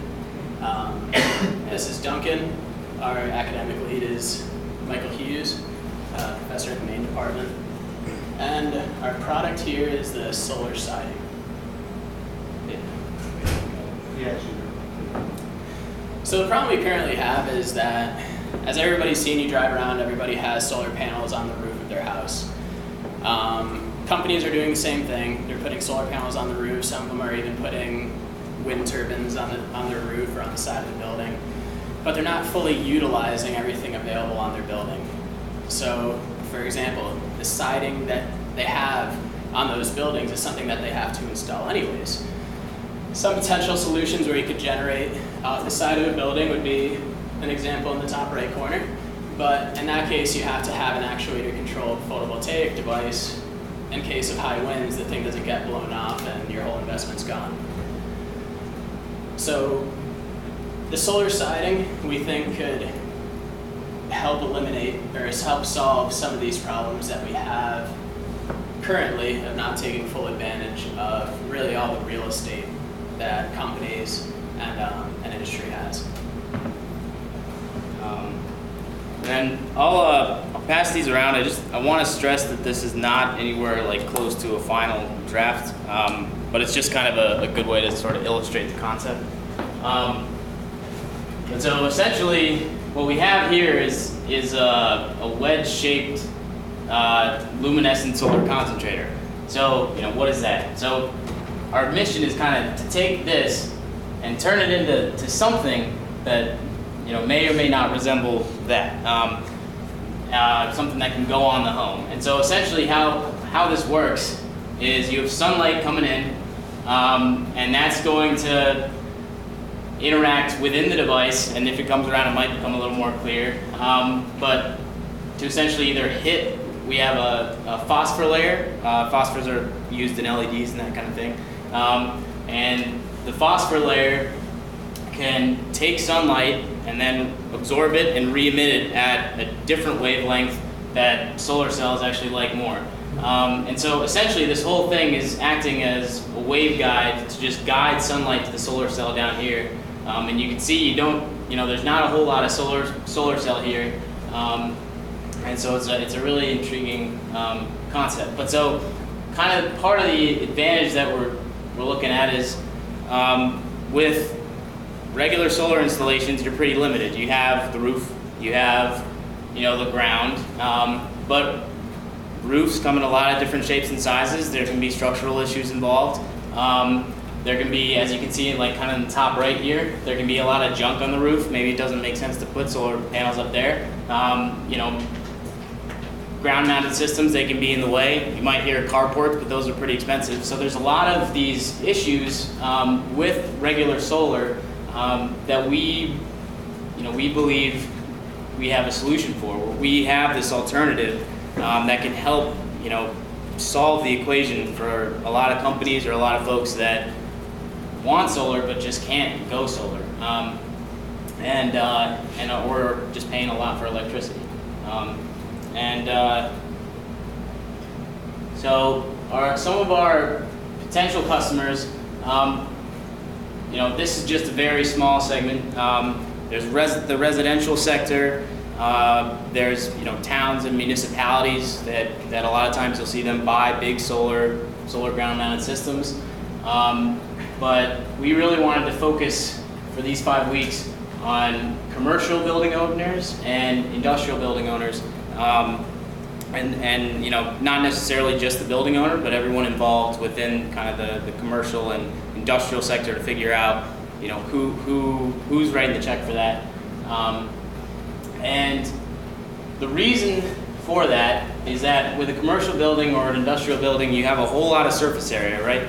And that can kind of come in a couple different forms. With the commercial building owner, they may own many buildings, right? They could be a portfolio customer, so they have, hundreds of buildings. And so if you can just talk to one person and then have them put up solar on, hundreds of buildings, then that saves a lot of customer acquisition costs, and that's pretty compelling. Or on the other side, you could talk to somebody who just has a really, really big building that uses a lot of electricity, and then you kind of get a lot more bang for your buck that way. And also industrial building owners, manufacturing facilities, that kind of thing. So like Praxair is an example of that, and then Walmart and Home Depot could be examples of commercial building owners. But so just talking to people that may have a lot of volume and that we can use kind of the resources that we have here to hone in on that, even though, we realize that, that is not our only customer segment. And, in the future, we do need to explore more. Do you have anything else to add? Right. I think you guys, for customer discovery, you're going to learn a ton getting out there, because you've already gone out and tried some. But it sort of reminds me, sort of like the replacement for the hydraulic lift in a garage, because it's a replacement, so you're going to go to somebody and ask them to replace their siding. That's going to be tough, but maybe there's other ways, to sell it instead of a replacement, because I don't want to replace my siding, but talking to other customers, maybe, brand new builds or something like that. Yeah, I think the focus will be going to maybe PCs and with new builds, because that'll be easy to just say, hey, this is the idea, this is the possible tax rate that gets associated with it, and they can pitch it to an end customer and their quote. Gotcha. All right. How is this like different? I mean, it looks different, but like, how is this different from the Tesla? Or, I mean, Solar shingles? Yeah, solar shingles.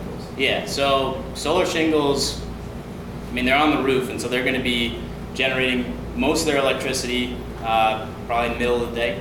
And they're also very volatile in terms of maybe there's snow on the roof, maybe it's really cloudy outside.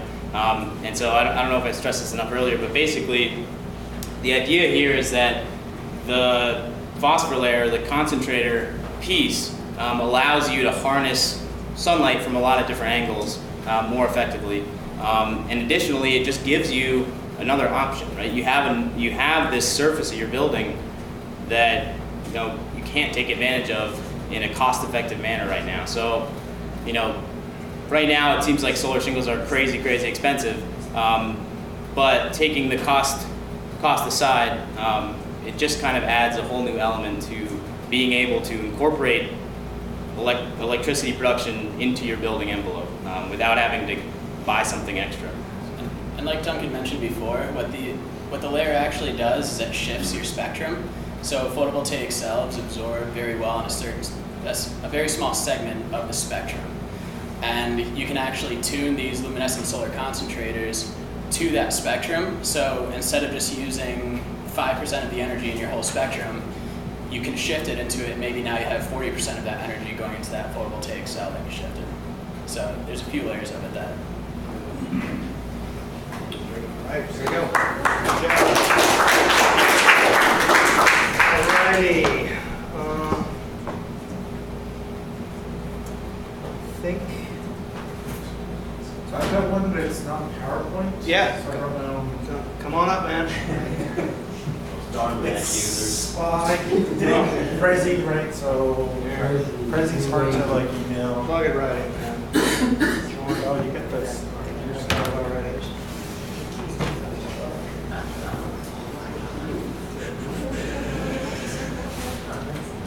So.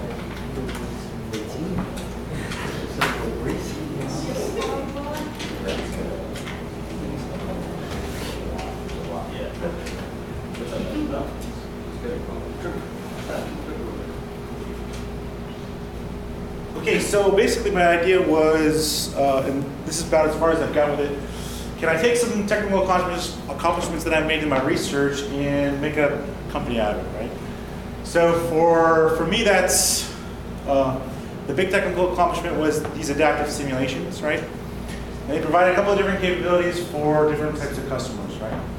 For traditional mechanical systems, the big thing is we can simulate through failure. And we can use the simulation to sort of understand what happens to the mission when failure happens, right? Because failure is not binary, right? So if some link in this little mind-digging robot here breaks, the thing is not totally out of commission, so we can use the simulation to find out what happens, what can it do for us, right? For other types of simulations, molecular dynamics kind of simulations, we can use this idea of adaptivity to shift the computational resources where they should be, right? So let's take out some degrees of freedom that aren't really doing very much, and maybe we can run our simulation longer, or we can just simulate a bigger system in general, right? So that's the idea.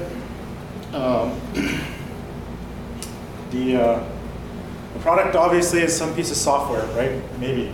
So we'll figure that out, hopefully.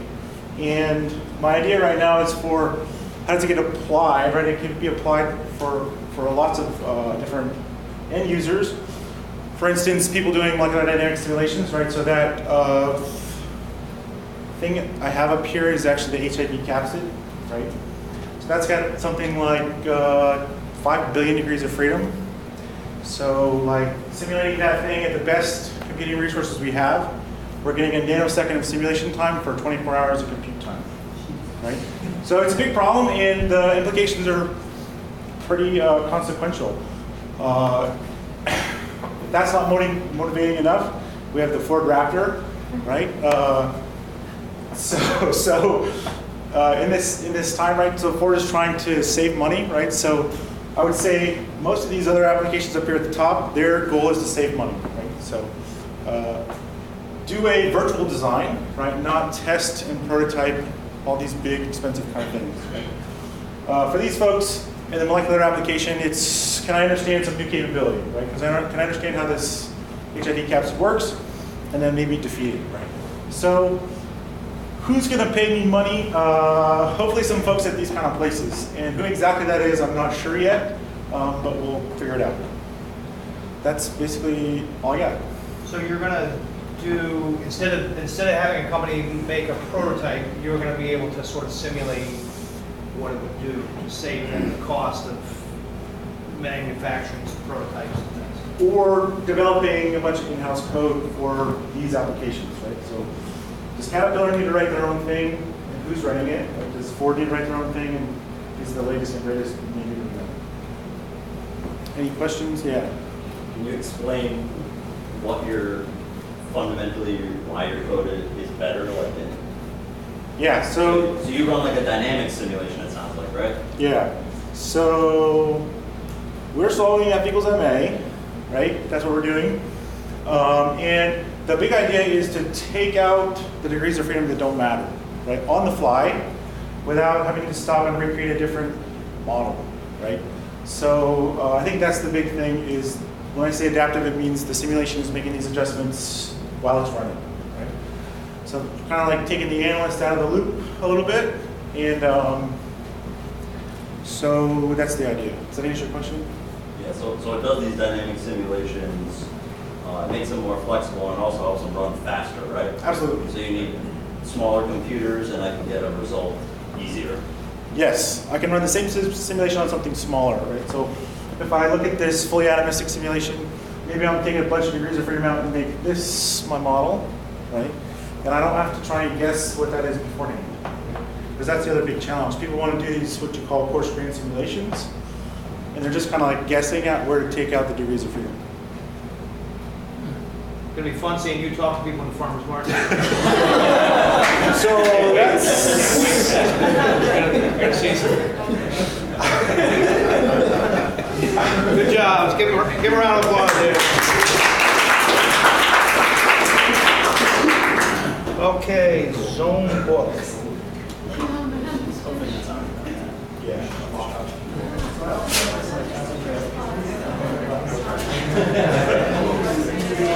No. That's awesome. You guys are just gonna get up and talk, or do you have a?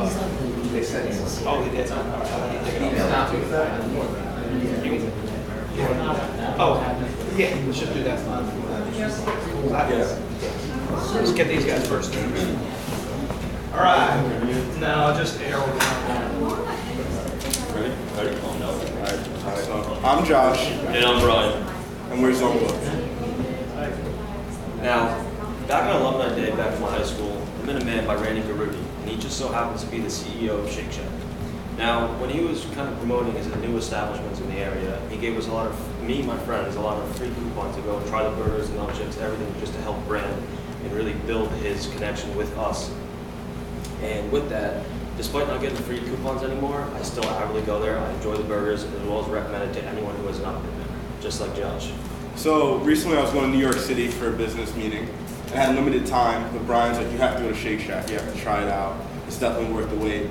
So I had about an hour and a half of free time, and by the time I got done eating my burger and waiting in the line, an hour and 15 minutes had gone by.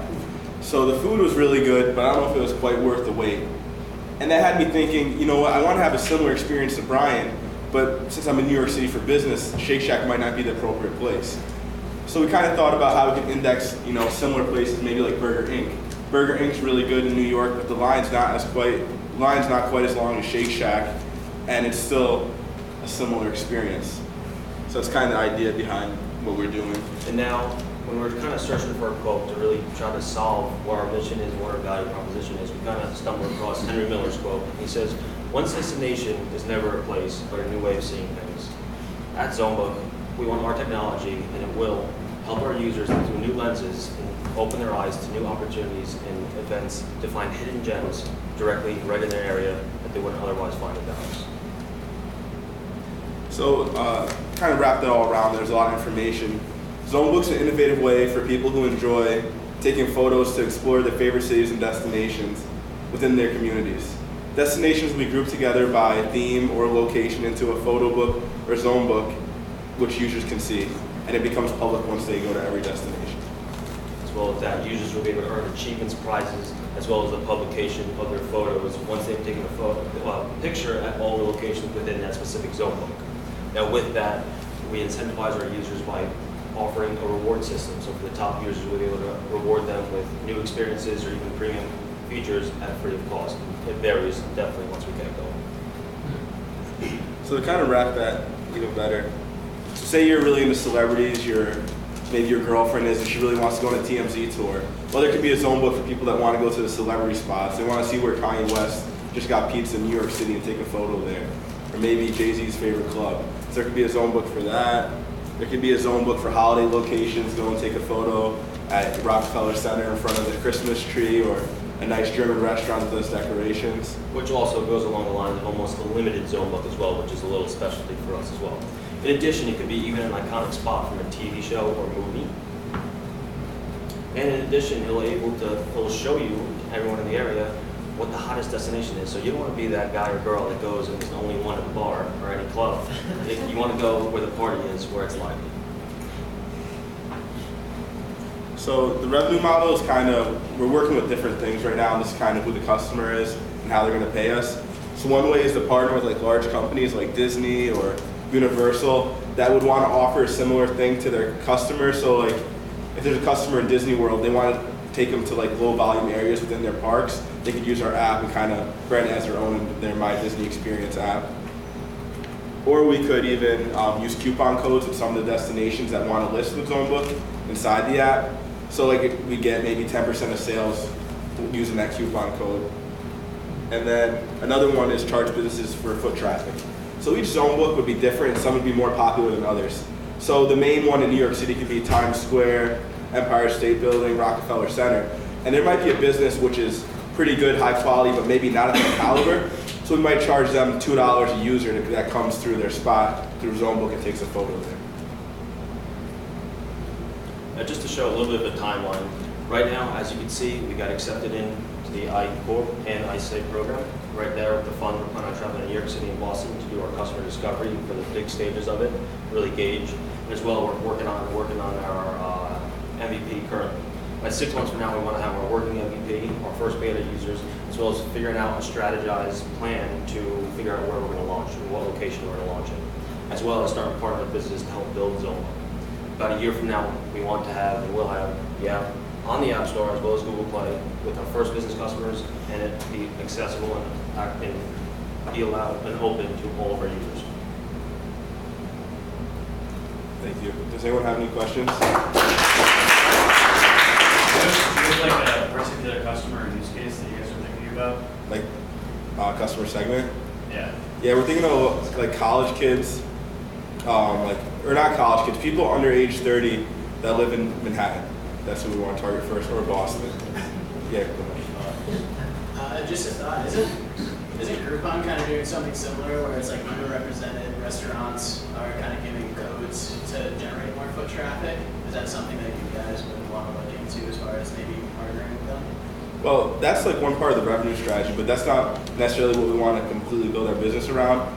So a big thing about Zonebook is it's a photo sharing app where they can go to different places. That's what it is at its core. And these different options we were talking about were ways to make money. But as we talk to customers and to get more feedback on that, we might change our revenue strategy. And we want to be different from Groupon. We don't want to be like Groupon, TripAdvisor, or Google Maps, and necessarily tell people where they want to go. We just want to kind of offer experiences that are great for them to choose from, and there might be a location in there that's sponsored.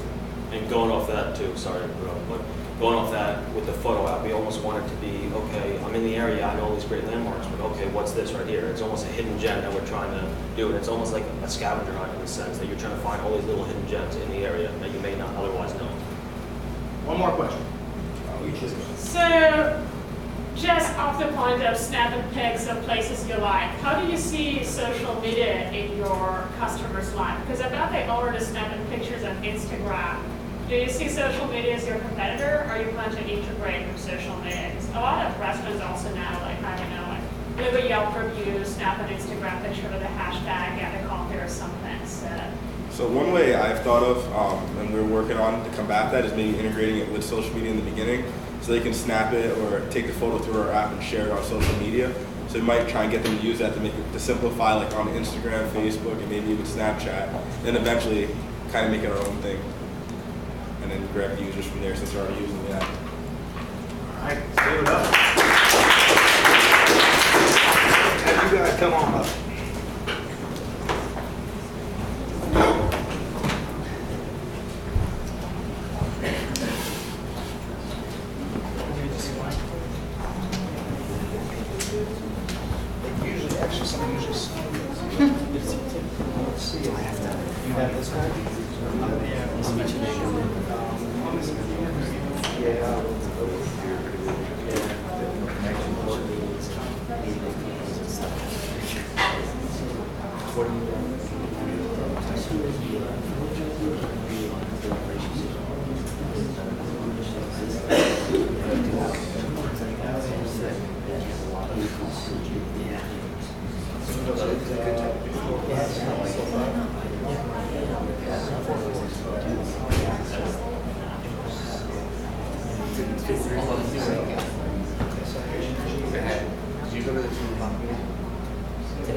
Good evening. So what we tackled was a problem in energy, mainly wind energy.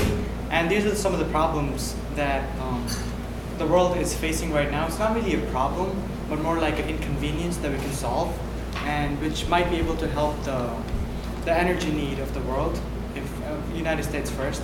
So some of the problems with wind energy right now is accessibility, cost, carbon footprint, size and implementation, and Alaska.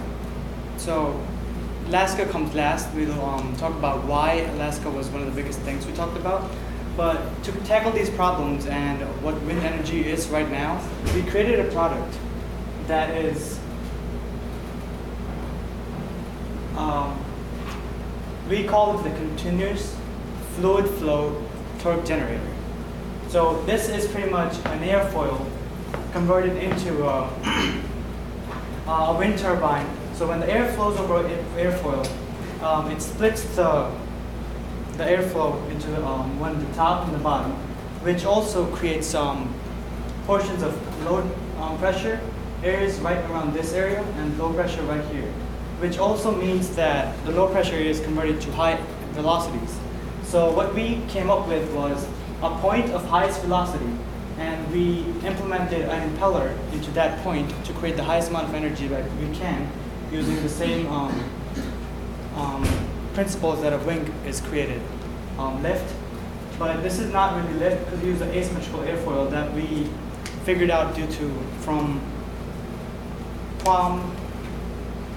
so we started this project after someone invented the project, but we figured out that this airfoil was the most efficient one to create the airflow, and me and my team, we created this a couple of months ago, last semester, and now we're starting to make it more efficient and look for a customer base and find products or people who want to pay for it and to create that.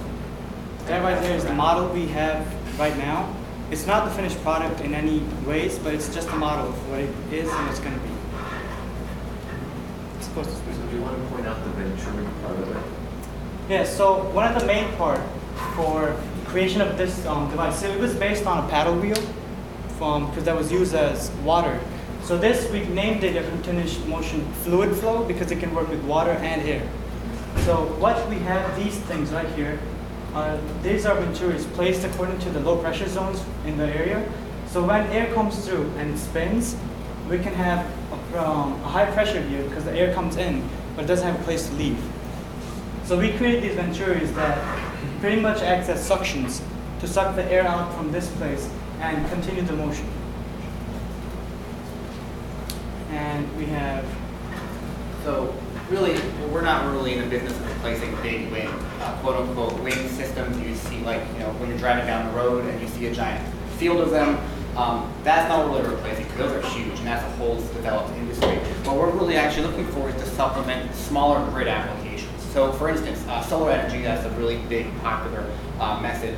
But the problem is, let's say, I mentioned it for Alaska, right, or really northern areas. When it's the winter, you don't really have a lot of sunlight, so that's a huge problem. However, in near the Bering Sea, it's really windy. You get wind averages of around 8 to 9 meters per second, which is great. So if we can actually help supplement solar systems as well, or also with diesel systems. So you have areas out in remote regions where they have to use diesel engines in order to power whatever they're powering. The problem is that requires a massive logistical supply chain in order to get fuel continuously to that diesel engine. That can drive costs up, and that's kind of a problem.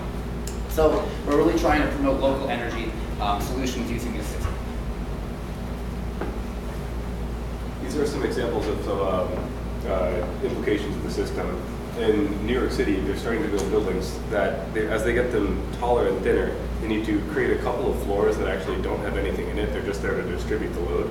And as a result, they're empty. They don't have apartments or offices or whatever the building generally has in it. And in these areas, you have something that's already raised up. It already has some infrastructure, and it's an area that needs power.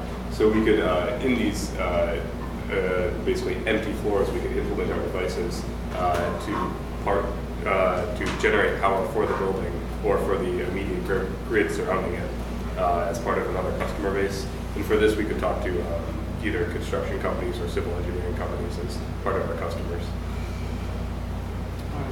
So also, this thing we're making, it's variable in size, so it can be very little implemented into, say, trucks, houses, it could be up to 6 feet houses, buildings, and it can also be used on cell towers,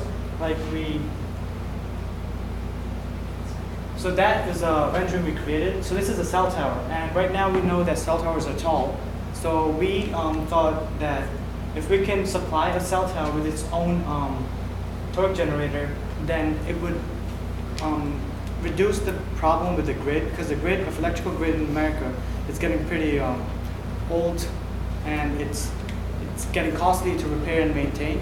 So if you can have a wind generator in a house, it pretty much cuts off. You could have supplemental electricity from other places, but you can also have your own grid system in your own house. So places that are remote, like we talked about Alaska and in the west, in the middle, they can have electricity because they also have favorable winds.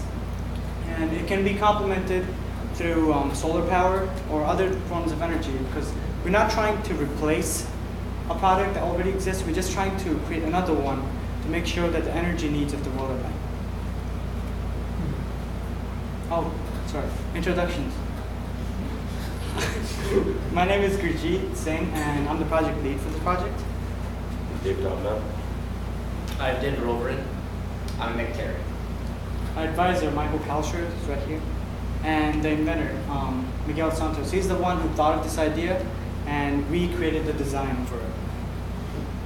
Thank you. I'm trying to use this in Puerto Rico right now. Don't have a grid anymore. Okay, quick question from anybody? This is a cool idea. Are you thinking cars and trucks? Okay, so there's a fundamentally a conservation of energy principle that if you increase the drag on a car or a truck, you just use that diesel fuel.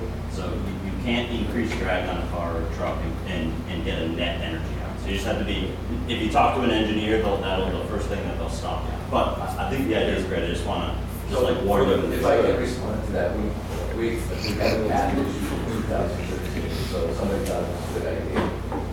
And we've had those questions before. So for example, with diesel trucks, there were a lot of attempts to try and solve that problem. For example, they'll at night, idle all night, burn up the energy, provide energy. New York State on the different parts of the freeway has set up things where they can get energy for free. They don't take advantage of it because it's inconvenient and so on. But just one example, because I understand what you're saying. Anytime you mess with the aerodynamics, you don't get anything for free. But one example, when you're going downhill, do you really care about drag on it, right? So that it could be easy enough to set some sort of a gyroscope or whatever you want to call it, to open it up to charge a battery that can be used over time. Even Tesla, if you think about Tesla, we could incorporate that.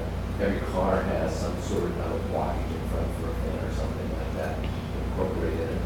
One of the things that we liked about this when we set it up is that if you think about when you ask anybody what a wind energy device is, they'll go like some variation of this, right?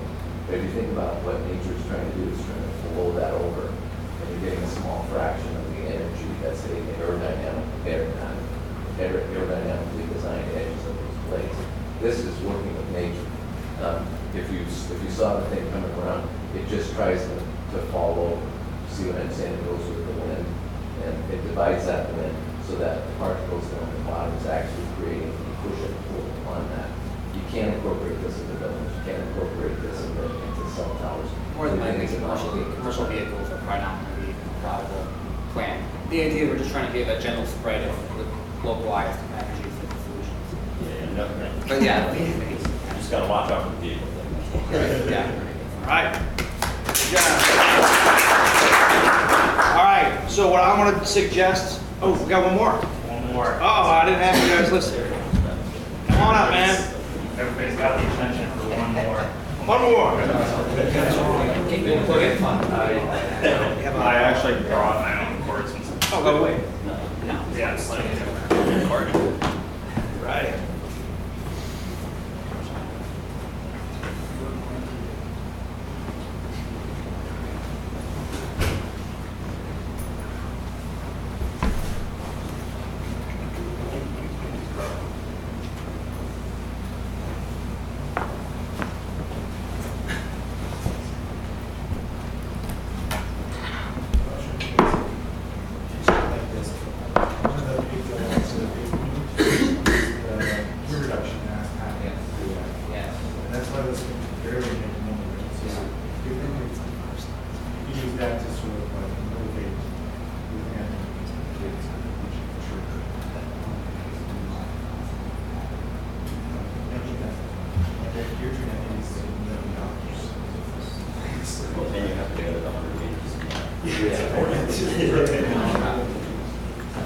I just need to plug this up to that. I don't know.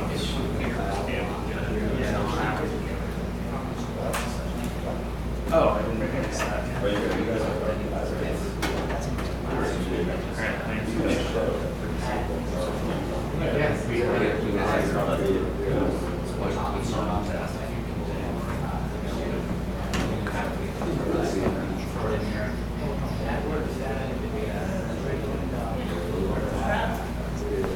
It's rough. I already tried. It's impossible. All right, here we go, guys. All right, hi everybody. I'm Jacob. I'm a junior at Skidmore College, and I basically have been thinking for a long time about how to break into the lip balm market.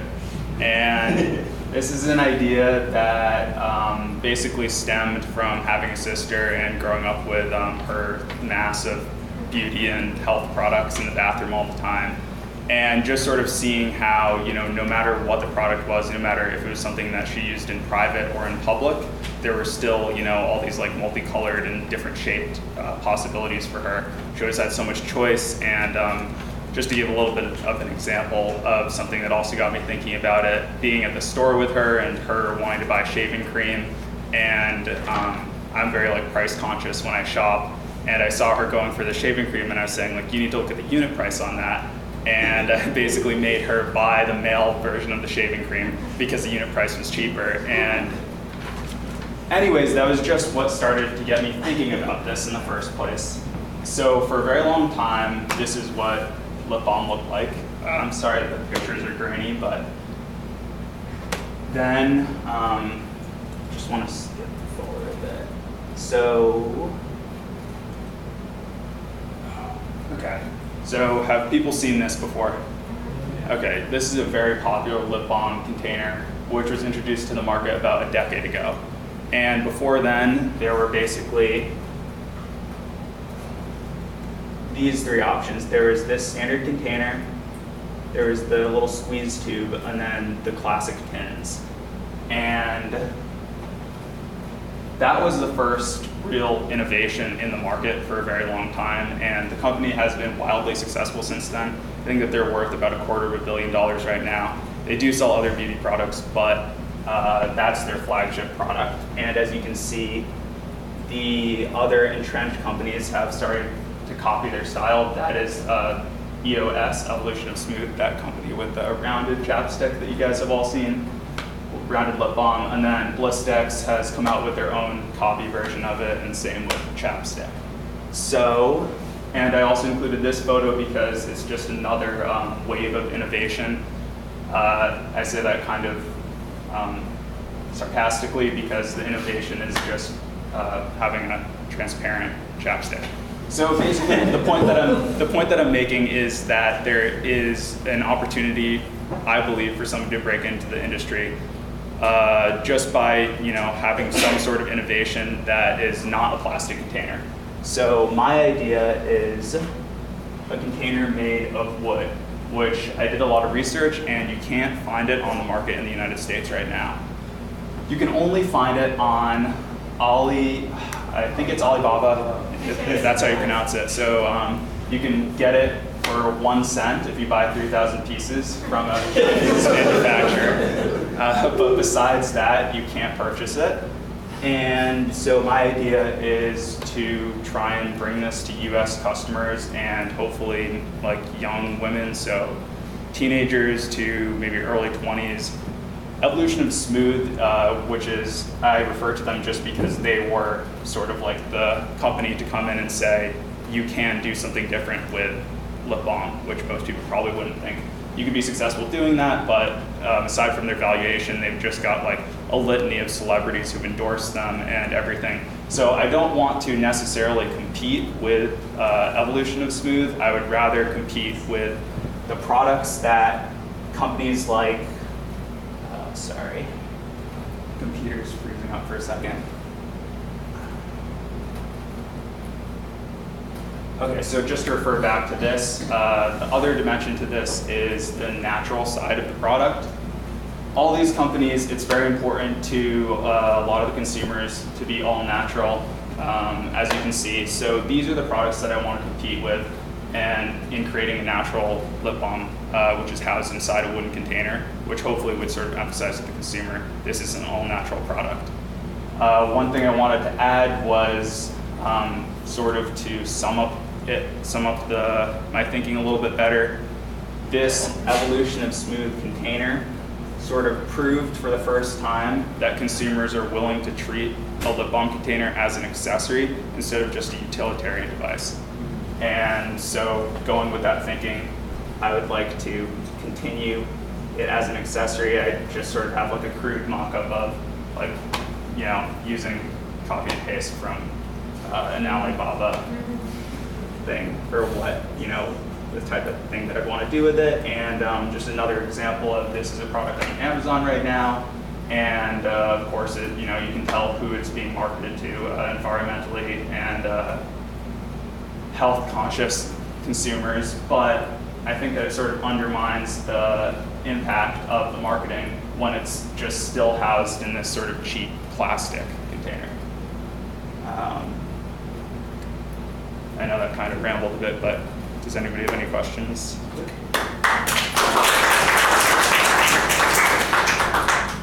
Are you giving out prototypes, please? Am I gonna what? us. Oh. Yeah, I mean, that wasn't my design. That was, what's already being sold on a light bulb. But I would like it to look something like that, where you can see the wood grain. So accessorizing like that is all about placement. Where are you expecting the product to be sold? So what I wanted to do, these are all ideas, of course, having its own site, which is just very simple and maybe just has like some photos on it. And that's the only thing that it sells, this company. And you're shipping the product directly to consumers. And hopefully the goal would be to contract with a company that is sort of high-end and sells beauty products to consumers like Victoria's Secret, and have it like near the register or something like that, where they have like small items that consumers might not come into the store to purchase, but then they see it and they decide to purchase it, or host it on the website of a company like that, like Victoria's Secret. Have you looked into like how well it will hold up, like shelf, how stable it will be? Just in terms of like the technical design of the product. Just like it's most containers are made out of plastic, so it's good for it's probably just. Yeah, I haven't looked into that at all. That's what I'm hoping to do as I progress with the idea. All right. It's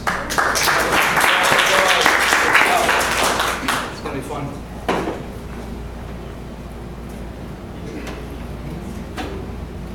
I was thinking with all the North Korean stuff going on, you could sell atomic lip balm. Tough crowd. It's a tough crowd. All right. Sometimes my jokes are good, sometimes. All right, damn it. Let's get through this. You're not laughing. I'm not giving you a break. Okay, I'm going to go real quick through the rest of this stuff. So, top 10 reasons why startup fails. The biggest one is you make something nobody cares about. Isn't that crazy? Why would you ever start a company and start selling a product that nobody wants? That sounds like such a rookie mistake. I myself have done this before, many times. Darcy is here. We used to work at Evident Technologies together. We launched products, it was mostly her ideas, that were launched, and they failed. Why would you launch a product that doesn't have any customers? It happens all the time. So we're here to avoid these pitfalls. So you really got to get this product market fit. So your customer segments, and we talked a lot about that, and then the value that you bring to them. Why is somebody going to pay you money? We're going to hammer this product market fit stuff home. It's going to be, you're going to be living and breathing this stuff. So other parts of the canvas, the left-hand side is more about feasibility. Do you have management to run this thing? Do you have the operational infrastructure, the factory type stuff? Do you have patents for key resources and partners and things like this? Can you make a functional company? Can everything, all the pieces come together? So those are sort of the operational type things. And this side is more like along the lines of sort of bad management or employees that can't execute the plan, things like that, or too much overhead when you're trying to manufacture these products that you have. Maybe it just costs way too much. It's way out of the reach for your target customers. But again, most startup companies fail because of lack of customers, because they're building something that people don't want. The bottom part of the business model canvas is sort of the financial viability of things. And again, it's all about cost, delivering products to customers, how much does it cost of sales, cost of goods. The whole financial model has to all make sense. You're making the wooden chapstick containers, and it's great that you could buy them for 5 cents from China. But man, what if your target customer wants to pay all in 10 cents? And you already got 5 cents tied up in just the wooden container, and then you got to put all the other stuff, and then the sales and marketing and all this. So you may not be able to make money if that's the target price. So the bottom part of the business model canvas is all about sort of the financial viability of things. So Steve Blank, I didn't mention him, but Steve Blank is a multi-time entrepreneur and sort of the inventor of this lean methodology. He's a professor at Stanford. He started many companies. I think the dude's just a high school graduate. He didn't even go to college. So very successful, and he noticed, instead of writing a full business plan, let's do this business model canvas and get all these organs working together. And it's very easy to test the hypotheses with customers and then validate them and put them on the canvas. So he says, don't sell what you make what you can sell. Makes sense. Okay, we're going to take a little break. and then we're gonna come back, and Matt is gonna come up, and we're gonna talk about market sizing and things like that. So you got this great idea, you got this great target, all this kind of stuff, but is the market even gonna be big enough? Like if you guys are selling only to cure one of the super bugs, we're gonna find out when we come back after this break. How is that market big enough? Okay? Let's do it. Take a quick break, get a little drink, walk around, stretch out. And then Matt Cusack's going to be up here on stage. You got a choice. It's either upstairs or downstairs. They alternate every source. I understand you could utilize it. Sorry. No, it's okay. Yeah, I'm a professor in the main department, so I mean, no, like, I'm not trying to figure out. Just careful. Yeah, have you talked to, again, like I deal with heat transfer fluid flow. So, have you talked about yeah. Well, I don't teach thermal fluids, but is this from the annotated group? Is it come out of that? No, the guys who use Yeah, we were successful. You guys will know last time. started in 2011. Okay. So at any rate, that was the, if you look at the design, that's what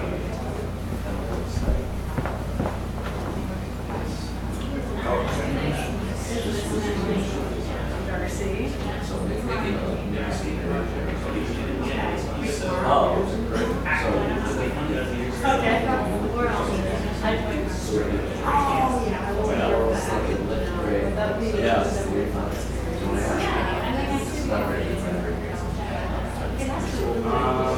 I'm pretty sure there's a average to go since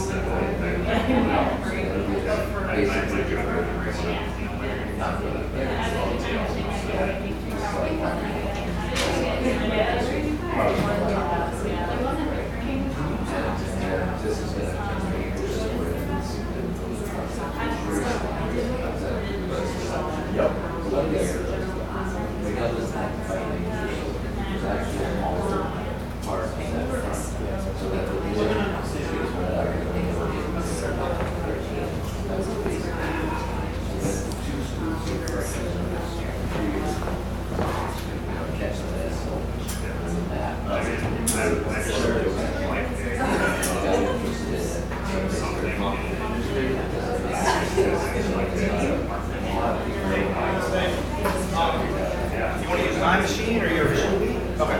All you got to do, we don't have the.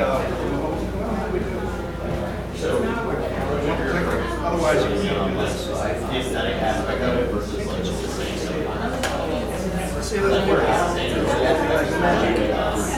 like how much social there is on the other products and stuff like that. It's a little mess. A lot more.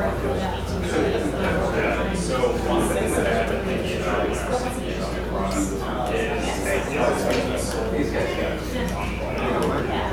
So you did. I'm gonna sit in the back. Eat something. Hi, I just wanted to say hi. I think I heard about you. Aren't you friends with Frank White? Oh yeah, cool. Then I think I even read the syllabus for one of your classes. I'm sorry. No, it was good. I am also a biology student, but I wanted to do a little bit related about stuff, so I took business school class with him, watched graduate, and it was fun. Good. You guys have the biology tab? Oh yeah, we do. It's totally actually like everything that is really huge. So our idea is so way out of what I work with in my lab. So we're really made it one of those, big workshop, big problem. Terrific. Yeah, it's very interesting. It's a good learning. See what it turns out to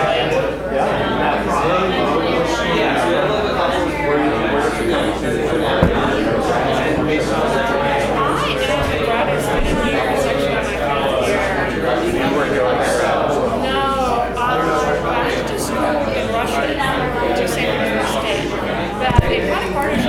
college, so actually I got familiar with the area when I came there on a fellowship. And the area was nice enough, so I decided to get my stuff together again. Yeah, it was fun. What was your name again? Jaya. And I just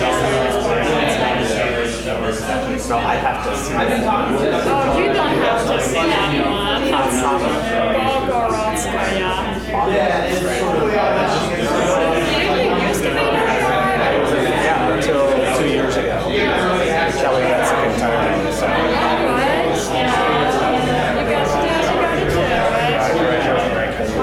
Thanks for seeing it. I still teach. Now just a lot of each other.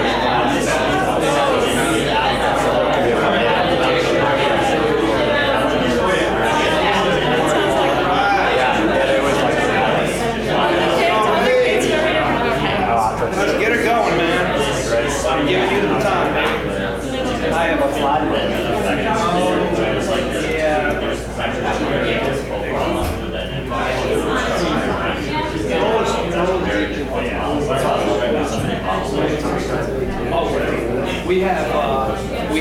We have until 8, so I'll get through here. Don't do it, man. That'd be awesome. I'm all for it.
All right.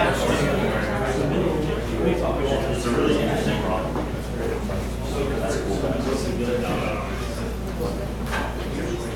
So what's the key thing you took away from the last, just before the break? Solve a problem.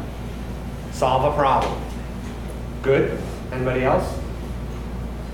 Solve someone else's problem. Don't create one. Solve somebody else's problem. Now you're getting there.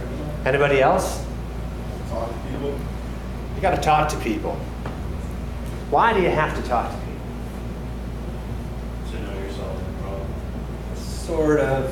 Oh, I was going to say to get a better understanding of what the problem actually is. Yeah, you want to understand the problem. So I want you to write this down. You need to be able to walk a day in their shoes. You need to talk to enough human beings that you can walk a day in their shoes.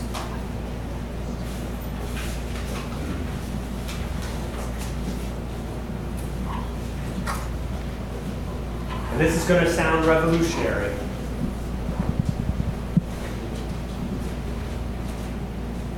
But how much do you think the customer cares about your technology? Just give me a number between 0 and 100%. How much do they care? 5%.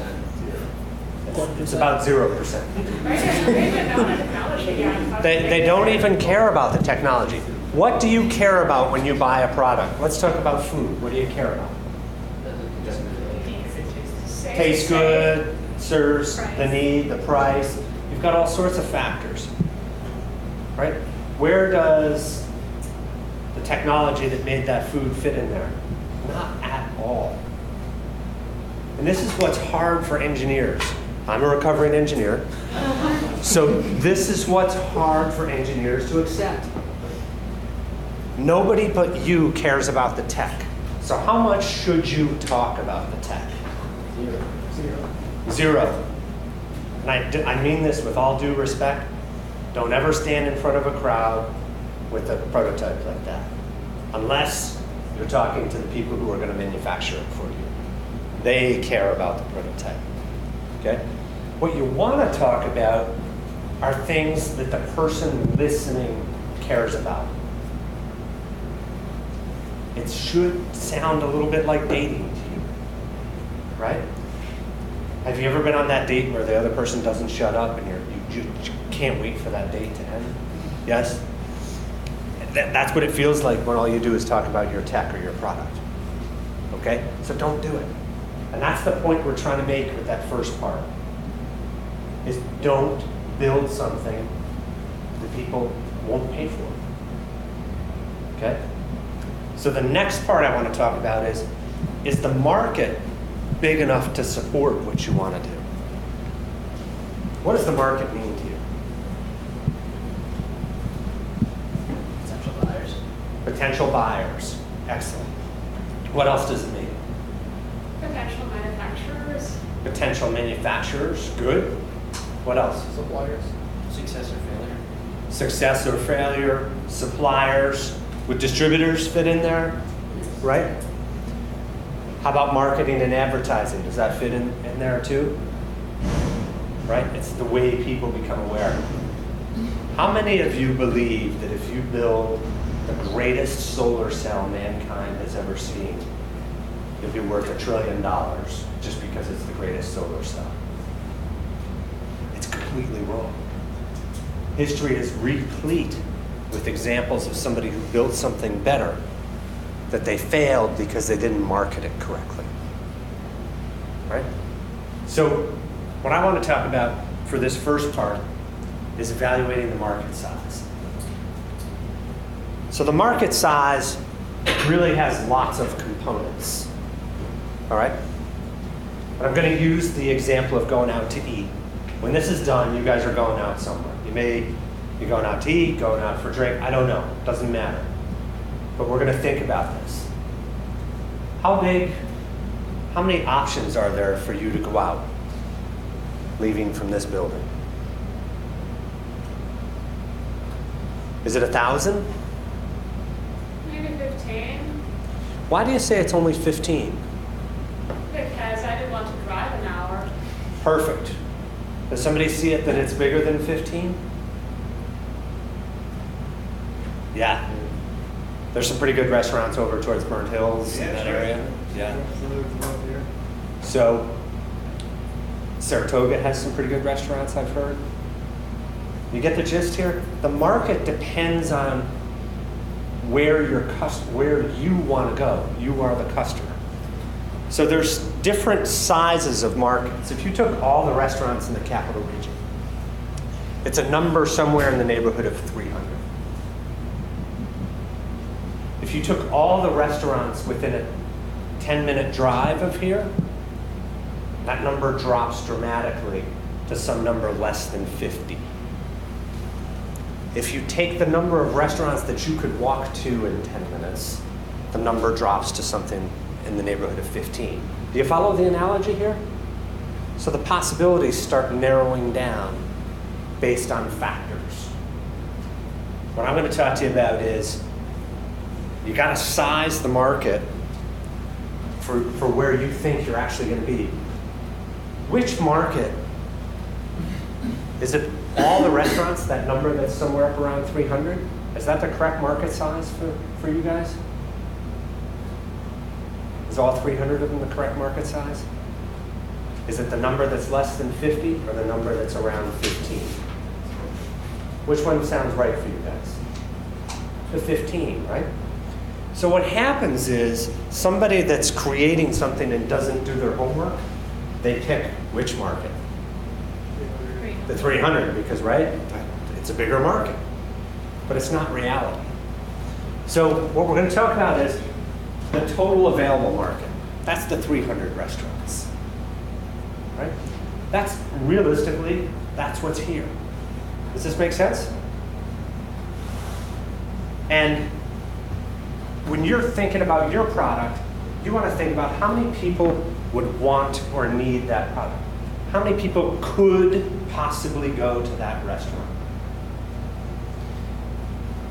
And then You want to put it in terms of the number of people and the amount of money, the number of dollars. How do you find out?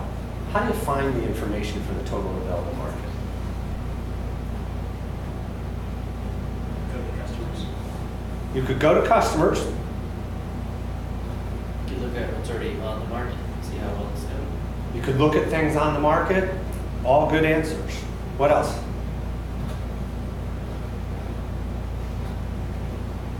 You could just open up Google and just search for a restaurant and draw the radius out big enough. Would that tell you the number of restaurants? Yes? I need a yes or a no. Yes. Boy, Clint, you're right. You wore them right out. They're dead. They're toast. I'm nowhere near as funny as Clint. It's just not possible to be that entertaining. So what I usually tell people is, if you got to find the total available market, you start with Dr. Google. You just start Googling, and that's the total available market. It's the easiest size to estimate. Okay? But it's not real, because you would, all 300 of those restaurants, if you live here for 20 years, you're probably not going to go to some of those restaurants. What you want to look at is a smaller subset of that market called the served available market. This is where, who said talk to customers? You did, right? So this is where you start talking to people. So the first level is Dr. Google. The second level, you start asking people. All right? Do you want to ask people if they would use your product? What's your inclination say, yes or no? How many say yes? You got 50-50 odds and everybody has to vote. Okay? So, how many people think you can ask somebody if they would use your idea? Yes. No. Why not? Isn't that the answer you're looking for? You don't learn anything? You do. You're correct, I'm sorry. Josh, what were you going to say? Why we can't ask people? Yes. Because people are lazy, they don't want to be, they're not invested enough to tell you the truth. Correct. Have you ever been in a conversation in a public setting and somebody said, oh, what do you think of this? You just go, oh, that's nice. It doesn't mean anything to you. Right? Inherently, as human beings, we're inherently nice. I know if you watch the news, that's impossible to believe. But in general, we're inherently nice. So we're going to tell you something nice just to move on to the next conversation. So don't ever, this is the second thing I want you to write, don't ever ask somebody if they like your idea.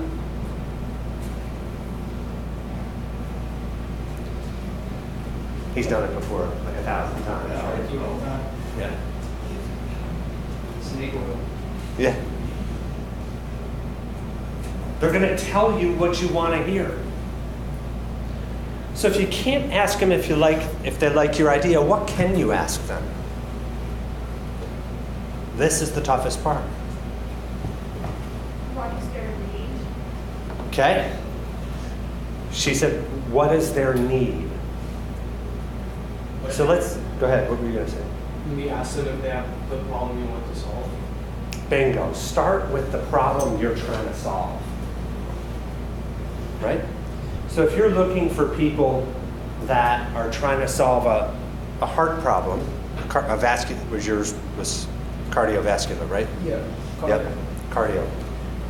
So you want to ask cardiovascular surgeons how big of a problem this is. Don't talk to them about your idea. That's also your intellectual property. And so by asking them about the problem, you're protecting what is yours. You follow what I'm saying? All right. Now, once you've got them engaged in a conversation, ask them how they solve the problem. How big of a problem is. These are things you should be writing down because the homework's coming up. How big of a problem is it? How do they solve it today?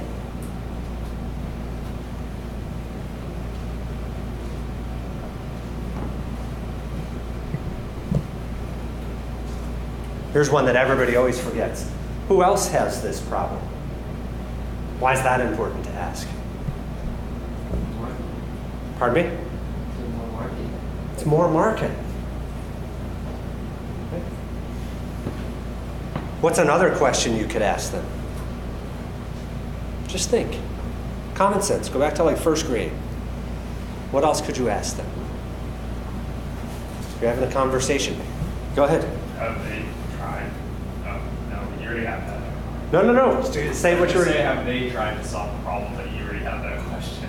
No, but that's brilliant. Have they tried to come up with an alternative solution? Okay?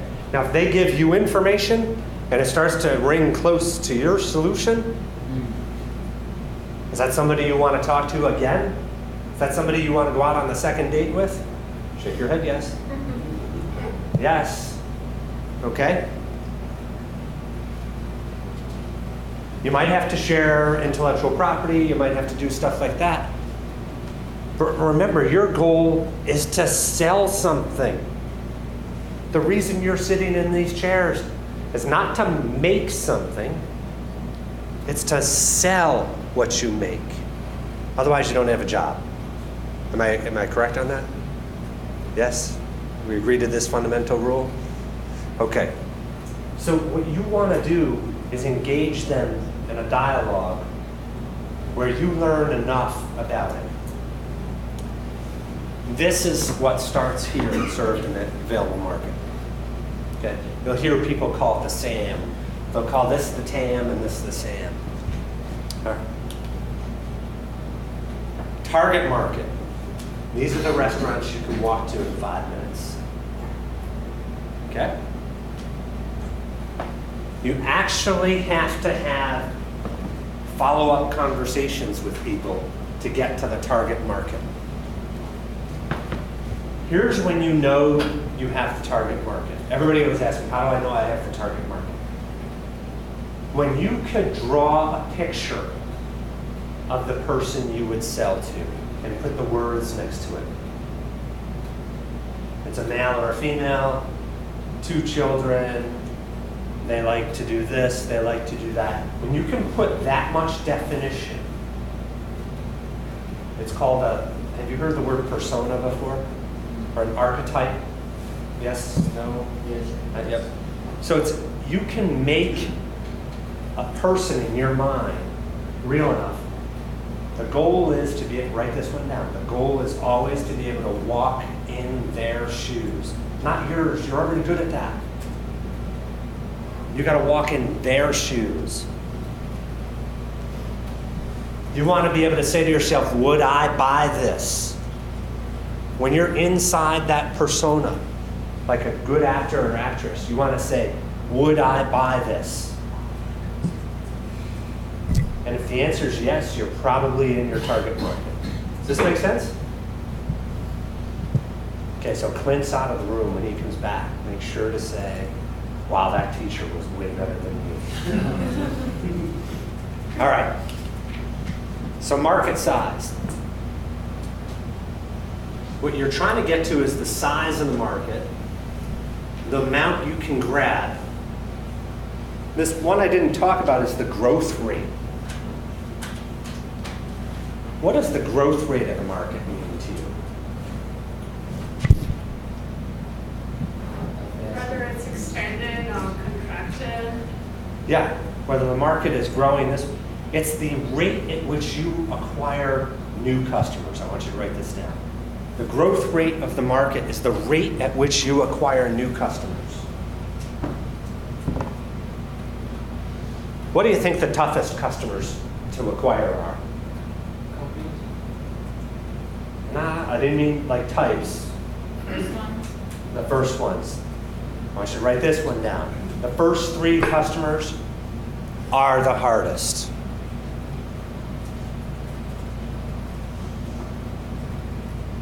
I promise you, it doesn't matter what the size of the order is. When you get those first 2 or 3 customers, you party like rock stars. You cannot believe that you've done it. But it gets easier. Why does it get easier once you get those first 2 or 3 customers? Just think common sense here. Why did you say other people? Did you hear what he said? Say it again louder. Then you can already say the other people have bought your product. You can tell them, oh, somebody else has already bought it. What's that do to the buyer's confidence level in you? Increase it or decrease it? Increase it, right? There's lots of things that happen. Okay? All right. So now we're going to do a workshop. What I want you to do is, for your product, why did he do these as separate questions? We're going to go through market sizing. You're going to take 15 minutes and answer these questions.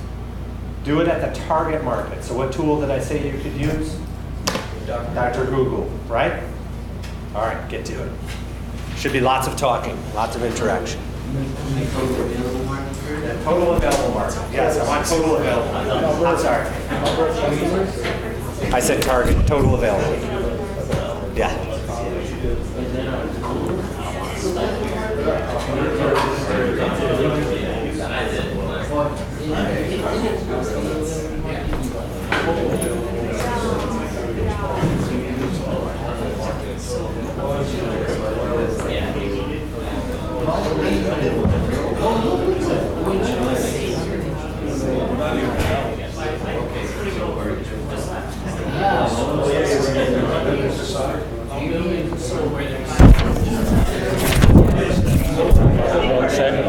You know these numbers for you. Yeah. Well, I mean, I know the total available market like number per year, but I don't know like what the served available market would be or the target. So for the served available market, what you do is you serve,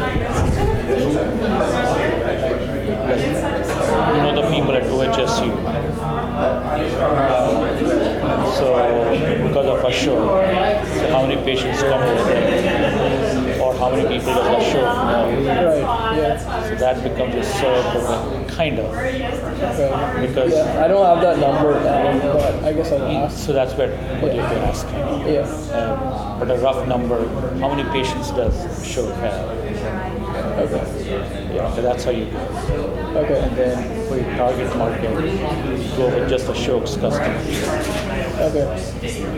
That's one way. Because for you, you almost have to go through the surgeon. Yeah, I don't have a direct. Yeah, because the patient won't even understand what you're talking about. Yeah. So that could be one way to do it. Either way, you have a doctor, a show, essentially, and from him, with his fellow surgeons, do the same thing. So that's another number that will give you an idea of the served available at target. But target, the first one is easy. For the other two, that's where you have to think. Because you're going through a show essentially to get in.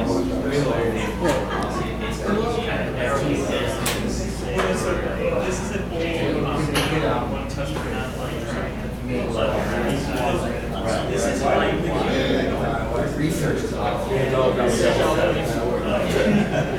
Now it's a number, right? What's a number, right? A number, yep. A number that estimates that. Yeah, so this is obviously pretty different. So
That's like, so I've done like a study, it hasn't out to say that like, you guys like, obviously you understand. What I did was like, I took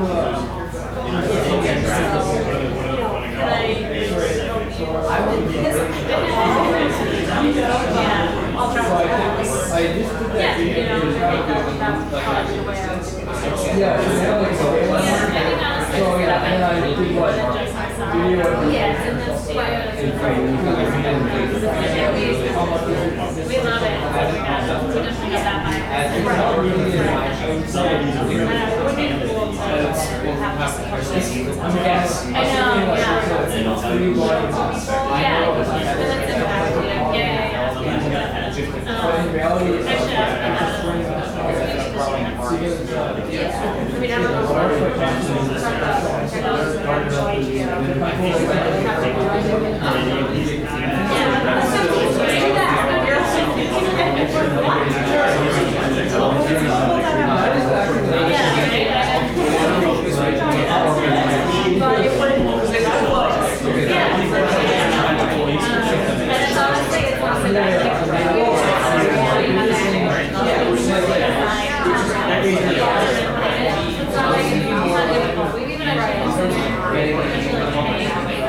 Let's do it. Keep them trucking.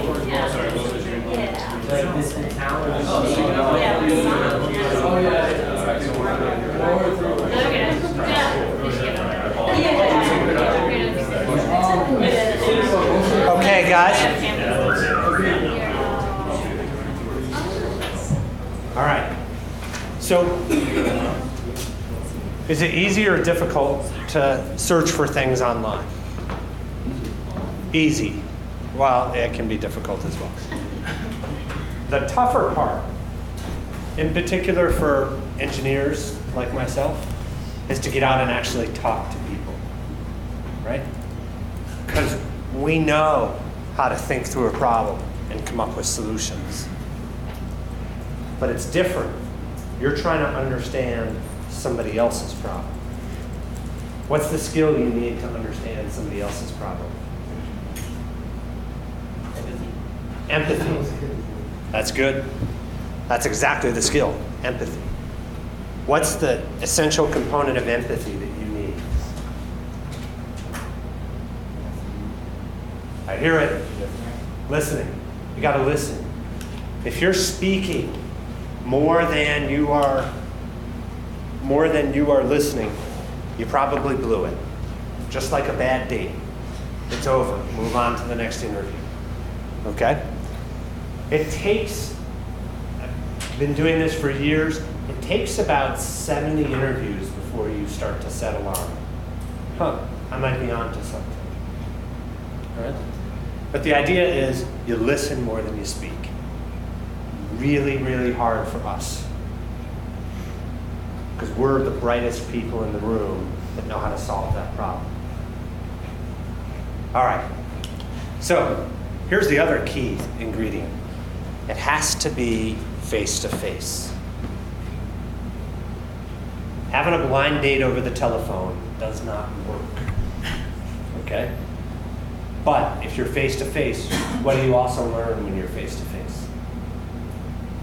Body language and their interest. Body language, their interest. Right? I was doing a customer interview once, and somebody got so excited, they were like, come on, you got to see this. Right? If I'm over the phone, it's, next time you can stop by, I got to show you something.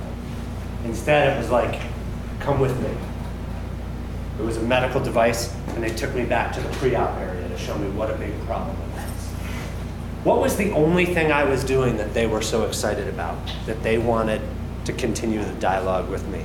What was the only thing I was doing? Listening. All right? It's the thing that makes people feel valuable. Listening.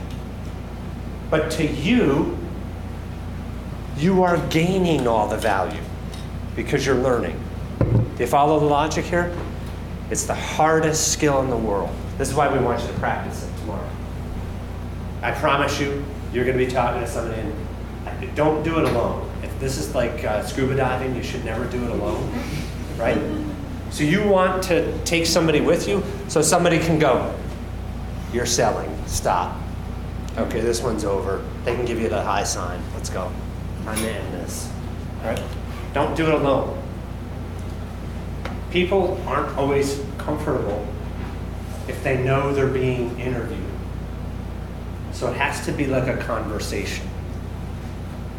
Does that make sense? So if you're getting, how many of you have received a survey? Show of hands. How do you usually get a survey? Email, right? Do you take all the surveys you're sent? No. People don't like it when you do it to them face to face either. Okay? So make sure it's a conversation. All right. So what you want to do is listen long enough that you understand how they're solving the problem. You can begin after 30 or 40 interviews to build that persona and walk a day in their shoes. That's your goal. The thing you're searching for, and I don't want to over-exaggerate this, because when you get product market fit, it's like money falling out of the sky into your laps. When you find a customer that has the problem you can solve, you just cannot believe how lucky you are, because you can connect those dots. I want you to imagine that as your goal, that you're going to find the customer with the need that values, that has the value proposition that you can produce, and you can connect the dots. That's your goal. It's not to sell, it's to make sure you can connect those two. And they call this product market fit. My friend Edmund always calls it product solution fit, because he wants to stay focused on you are solving a customer problem, not a market problem. You're solving a customer's problem. All right, so how many of us are scientists and engineers in the room? Show of hands. All right, so if I ask you what a hypothesis is, can everybody tell me? Don't, it's like 2/3 of the room raises the hand. I ask the question and everybody goes silent, like they forgot what a hypothesis is. I could guess what a hypothesis is. Yeah. That was actually pretty good. So what's a hypothesis? It's an educated guess. Educated guess. It's not just a regular guess. It's an educated guess, right? If you just make guesses, you might build Christmas lights that are peach colored, right? Oh, who did that? I just asked him that. I knew it was coming. So, I can share countless stories of similar peach-colored Christmas lights.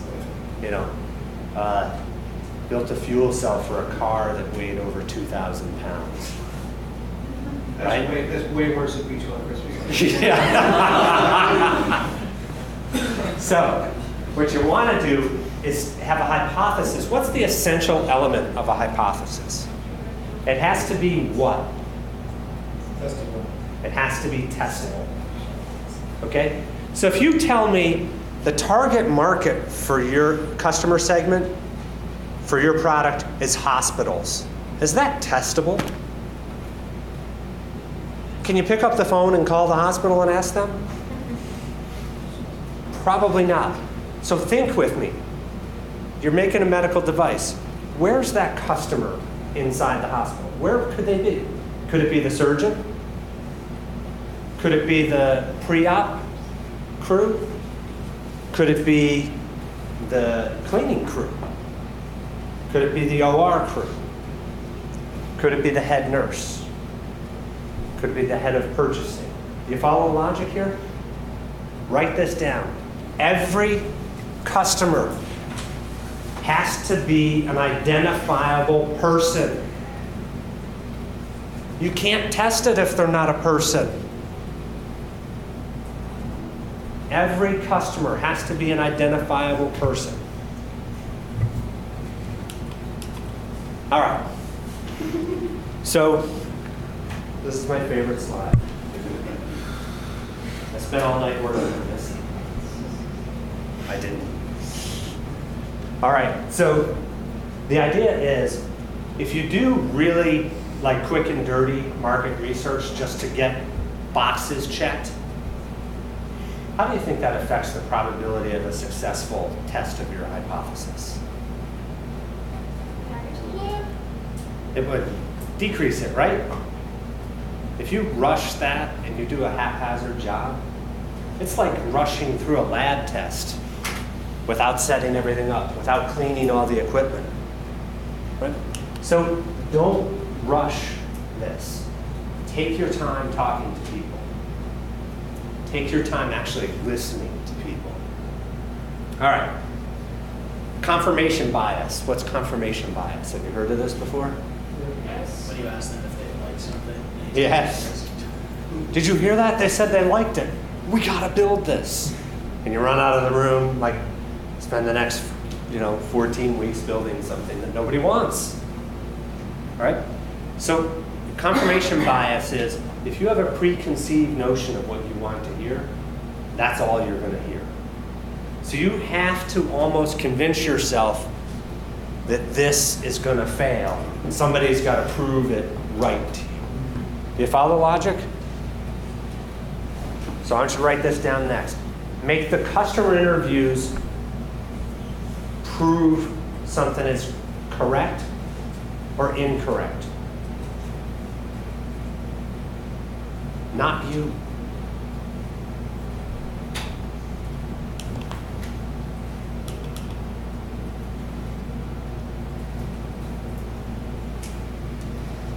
Okay, do you want to walk people through a survey? I already asked you this, I'm going to ask you again. I promise you somebody's going to do it tomorrow. We're engineers, right? So we're going to write out our list of things, check them off, right? Isn't this what we're trained to do? Don't do it with human beings. They don't like it. Okay? So what you want to do is get more of a story or a dialogue going. Is this helpful for me to keep saying this over and over again? All right. So I would not at all waste your time if you're in an interview and it's abundantly clear that this is not going well. It's like that bad date. Let it end gracefully, be polite, and move on to the next interview. Right? Accept the fact, I'm telling you this now, when we see each other in a few weeks, I want you to write down the ones that went really well, and at least write down one really hilarious, funny interview. Something that went so wrong, you can't believe it happened. I promise it's gonna happen. And Kelly said she'll have a prize for the funniest story. Okay? Everybody got that? Save the worst interview for when we see you next. All right. We're not going to do the now your turn. We're going to skip through this. All right. Pitfalls. What's number one? Not listening. It's like I feel like I'm doing right now. I'm talking too much. You guys are just sitting here. It's like it's the end of the week and it's almost 8 o'clock and you're out of here, right? All right. So I want you to think about if somebody gives you the compliment of your concept, what did you do in the interview that you shouldn't have done? Tried to sell it. You tried to sell it? Or what were you going to say, Josh? I was going to say that. You talked about you. Okay, so if they compliment you, stop. You ruined the interview. Move on to the next person. Does this make sense? You're going to have to stay with it long enough till you learn from that. Another habit I want you to get into. When you finish an interview, the tendency is you're in a crowd of people to go, good, I just finished talking. Oh, okay, I'm going to go talk to this person. What should you do before you rush over and talk to the next person? What's that? Say thanks. Say thank you, be polite, right? We're human beings. I want you to be polite. What else should you do because you want to retain what you just learned? Wrote down all the experience or important things that you discussed with the person and their responses. Yes. Bring one person on the team to be the scribe. All they're doing during the interview is making notes. Did you get this? Are you already thinking who's going to be the scribe? Okay, I can see people pointing already. All right, so you missed it. This team over here, everybody pointed at each other immediately. All right, so next. A good idea with your interviews is after you guys write notes, is to kind of talk to each other and make sure. Have you ever gone to like a movie or watched a musical or a play or something like that and come around and everybody has a different opinion? It's going to happen here too. Is that valuable or invaluable? It's valuable. The differences are in somebody else's perception of the very same event. And the differences have enormous value. All right. You have to talk to at least 30 people. Again, show of hands. I need you to look up here for a second. How many are scientists and engineers? How many have taken a math class? Show of hands. How many know why I picked n equals 30? Go ahead, everybody at once. Statistics, it's Gaussian distribution, right? N equals 30. You got to get to at least 30. But note what's underlined there. 30 what? Per customer segment. And what's a customer segment? Is it hospitals? No. It's a person. It's somebody that you could pick up the phone and know who to call or ask for. Okay? So it has to be the head of purchasing. And you have to have 30 interviews around that. It doesn't mean you have to talk to 30 heads of purchasing. You might get to the assistant head of purchasing or somebody who works for them that has just as much value as the head of purchasing. All right. You got to separate this nice to have to must have. If somebody tells you, yeah, that's nice to have, what's really happening there? Think about what I said. Gonna get rid of you. They're just trying to move on to, they're just being polite. Yeah, oh, that'd be nice to have. Sure. Does everybody think it'd be nice to have red Ferraris parked outside for us? Yeah, that'd be great. Probability that it's going to happen? Not very high. All right? So what you want to do is make sure you're getting to the people who say, I absolutely need this tomorrow. All right. Recruiting methods. Does anything look shocking and surprising here? Where are we sending you tomorrow? Farmer's market. So here's what's interesting about us sending you to the farmer's market. The farmer's market has a no solicitation rule. So if you start selling to somebody, they're going to ask you to leave. Every time I do this with a cohort, somebody gets asked to leave. Right? Somebody does something that they get asked to leave. Wear that with a badge of honor. But if you get asked to leave because you started selling when you weren't supposed to, that's not a badge of honor. Okay? Go to the farmer's market to learn, not to sell. All right. So this is how to get a meeting. I'll leave this up, just you can read it. I will tell you the most powerful part of this statement is to open with, I am a student at such and such, working on a National Science Foundation project. And we're trying to understand people in the railroad industry working on the problem of the life of the rail wheels. Would you take 5 minutes to talk to me about it? We just need to understand what your day is like, what the challenges are in your job. Somebody's going to say, yeah, I'll give you that. It doesn't cost them anything. Does this make sense? Okay.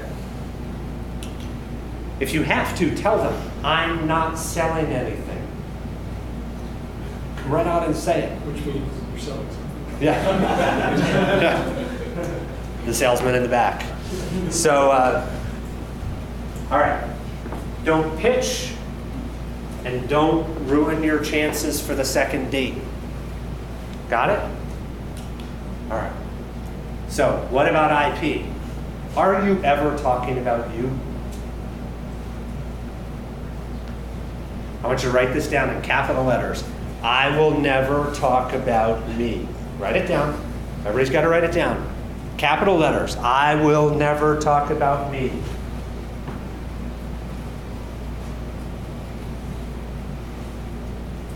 I'm not finished. Or my product. Or my idea. Teammates.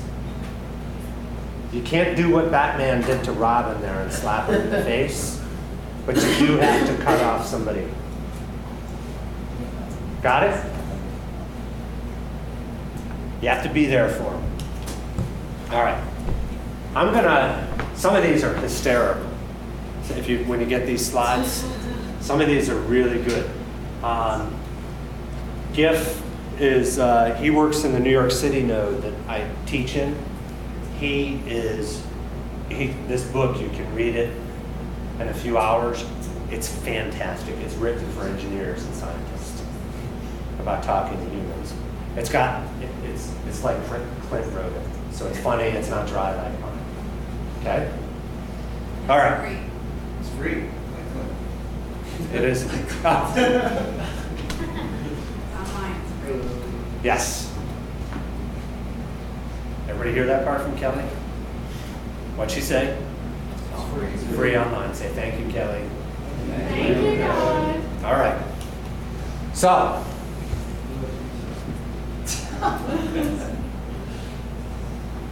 Remember what I said earlier. Don't build a fuel cell that weighs over 2,000 pounds. Don't build peach-colored Christmas lights. Don't do any of this stuff. This is all bad. Okay? So the lesson here is, did you ever see the movie Field of Dreams? I don't know. Most of the people aren't as old as I am. If you Google Field of Dreams, you'll see this old movie, right? The pitch in the movie is, build it and they will come. Have you heard that expression before? Yeah. After 30 years of trying in probably 7 companies between us, maybe 10, it doesn't work. At all. At all. It gets you in a lot of trouble with banks, with investors, with your coworkers. Wives. What? I heard somebody say it, Clint. All right.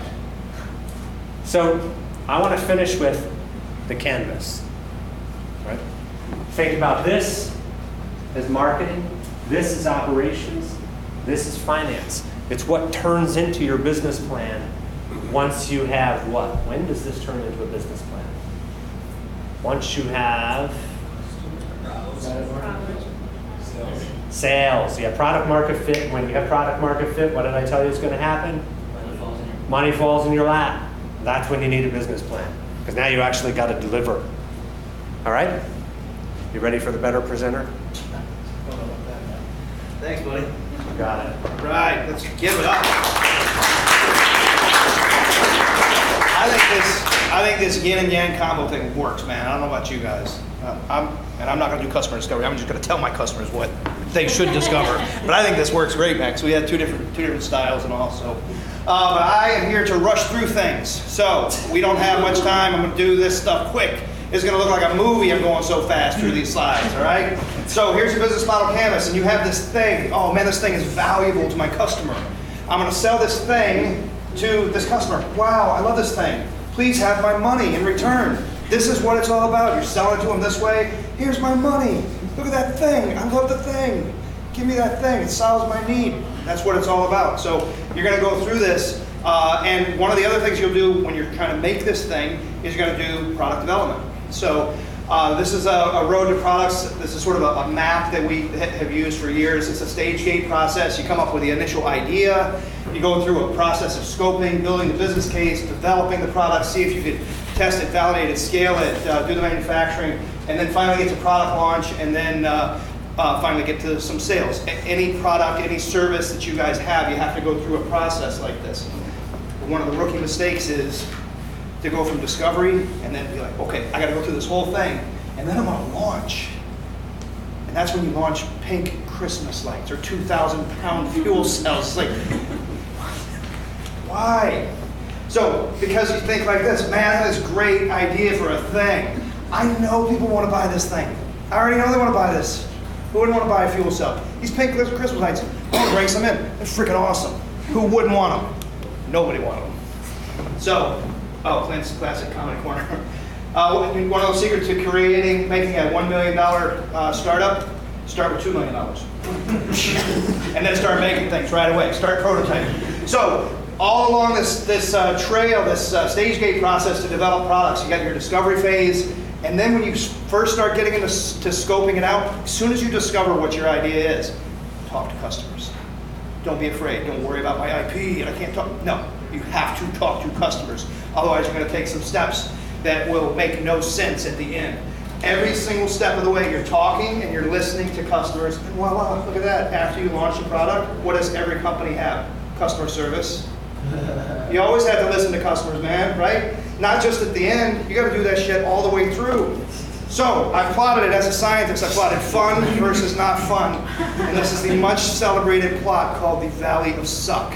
Okay? You guys are all in the Valley of Suck now. Haha, sorry.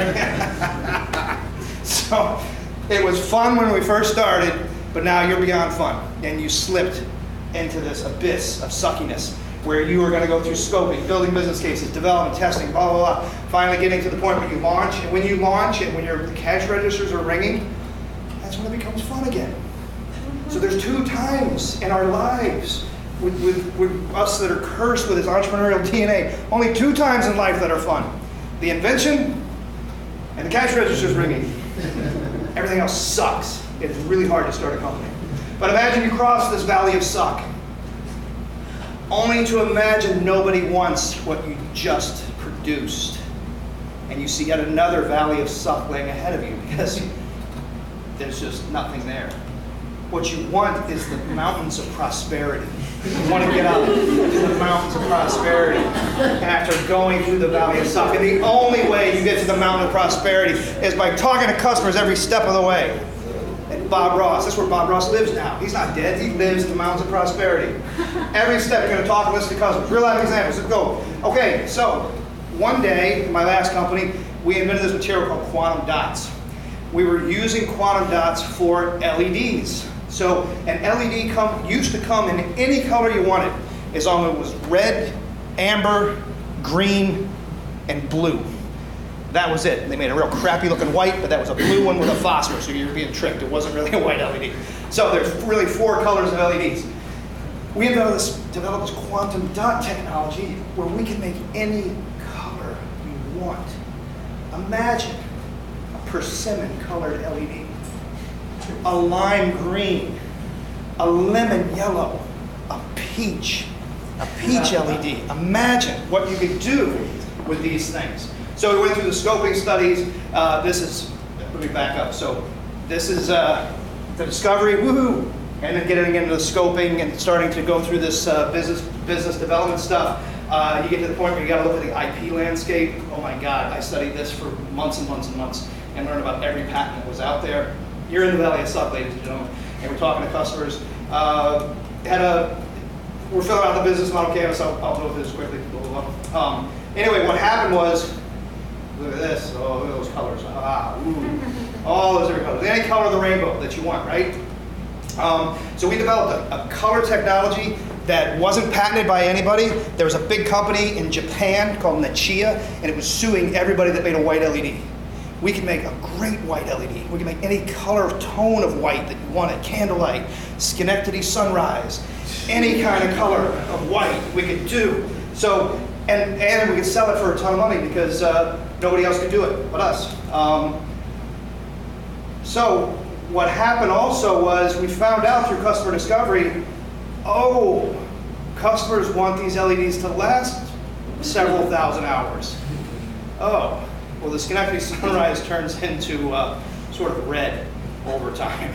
You know, it's like, oh crap, well that doesn't look so good. So ours didn't last the 10,000 hours that is required to use it for regular lighting or backlighting and stuff like that. So what do you do as entrepreneurs? Do you quit and say, oh shit, can't hit the spec? Or do you pivot to Christmas lights, ladies and gentlemen? Because who cares? They gotta last like 90 days, 3 years in a row. I keep my Christmas lights up a long time. So 3 months of Christmas at Valenger's house, and you have them for 3 years. And nobody cares. Like, as long as they plug in and they still work, you don't care about color stability and things like that. So we pivoted, we made the world's most expensive quantum dot Christmas lights. We hired a consultant to come in and talk about colors because we were not talking to customers for some unknown reason. And we launched with lime, peach, lemon, like fruitcake colors, because we hired some fruitcake consultant that came in and told us that plum is the hottest on the runways in Italy. Like, and we wasted a lot of time and money only to cross the valley of Suffolk to hearing nothing except for a few, you know, sort of people that wanted to buy plum-colored Christmas lights or peach. But no matter, we decorated the city of Troy. You can still see our lights downtown Troy, stuff like that. And the cool thing is we licensed that technology to Samsung, and now you can go buy a TV at Best Buy using quantum dot technology. Hey, right here in Troy. How cool is that? They wouldn't have bought our stuff and lived until we launched. So we had to launch these shitty, crazy colored Christmas lights before Samsung was like, damn, you walked through the whole valley of suck. You took all my risk out. I'm gonna buy your technology now. So there was a silver lining, so it wasn't all bad. This one had no silver lining, ladies and gentlemen. This was a military exercise, and like we were talking about, you have to talk to the customer. The customer here, so if you look at a vehicle coming your way with its headlights on, it looks like this with night vision goggles. If you use Gen 3 night vision goggles, military issue, and you have the night marker technology on front of this vehicle, ladies and gentlemen, you can see who's driving that car. You can tell if that maggot is a foreigner coming at you or if that's a U.S. vehicle coming your way. Friend and foe identification. We developed this with Joint Forces Command. Sounds good. They were not the people that bought. They were not. Turns out they were not the selling customer, the buying customer. They had no check writing authority. We developed this whole thing. Like, this is great. I love it. I want it on my vehicles. Of course, we're like, shit, that's awesome. This thing's great. They had no ability to write a check. None. Didn't know it. Duh. Looking back, kind of a peach Christmas light, only a little high-techer, you know? So, missed out on that opportunity because we weren't talking to the paying customer. These are mistakes that people make all the time. Quick real-life example. When you're shackled with PowerPoint presentations, it's very difficult to do customer discovery. But I broke the bonds that were shackling me for the 52 years of my life. And this was a presentation I was going to give in January to one of the major display companies. And we have a display technology in my new company called Self-Array. This is a bad but typical presentation that I would make. I go in, first slide is I tell them what the market is. And I tell them what their problems are. Like, so our technology, we can get 10 times more efficient than your lowly efficient thing, and 30 times brighter and faster. And I'm telling a display manufacturer what his problems are. This is a typical thing. I'm bragging about my technology. Look at this shit. It does all this stuff compared to all this junk. And we can do it. So, and I talk about my value. We fix all these issues. What the hell? I don't even know if these are issues to be fixed. I'm telling a display company the issues that they have without asking them. I was on the plane with this presentation. I was like, I can't do it. So what usually happens after a presentation like this, they're like, yeah, that looks great. We're excited. Whew, really cool. That technology is awesome. Listen, we're gonna be in the States in another 6 months. We'll come over and we'll see you. We'll get an update in 6 months. You'll see how it's going. And you leave the meeting like, went pretty well. They want to talk to us in 6 months. No intention. So, changed it before I went in, and I started with this slide. Why are we here? We think we have a technology that can produce something, blah, blah, blah. Or we may have something like this that can help you. The key is we think, guys, we're here to discover. And then I said, I don't want to be a person that develops a product that nobody wants. Told them, I've done it before, I'm not gonna develop a product that nobody wants. That's why we're here. I don't wanna fall into this trap. You guys are here to help us out. And they were like, they actually applauded. Like, that's great, we've never heard a startup company come in. They usually tell us what our problems are. You know, and then we tell them we're gonna see them in 6 months. Like, even with PowerPoint, you don't have to fall into the PowerPoint trap, you know, of saying, this is my value, this is what I bring to you, unless you've spoken to hundreds of customers and you're very confident, and then you're getting to more of the product development cycle. This early customer discovery stuff, no way. PowerPoint is very difficult to use correctly for customer discovery. Okay, there we go. I'm gonna have Kelly come up, and she's gonna talk about the most important aspect of this, and that is getting payment. So, like I said at the beginning, and I said, I'm gonna pay you money to go through this program, all right? Let's give it up for Kelly.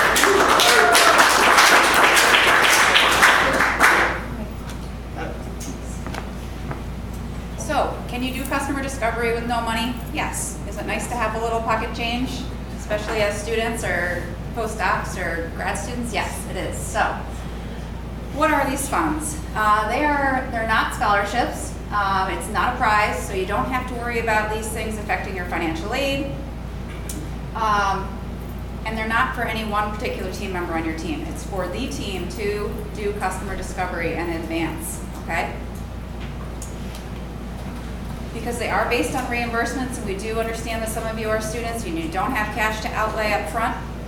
That's okay, we'll work with you. Come talk to us.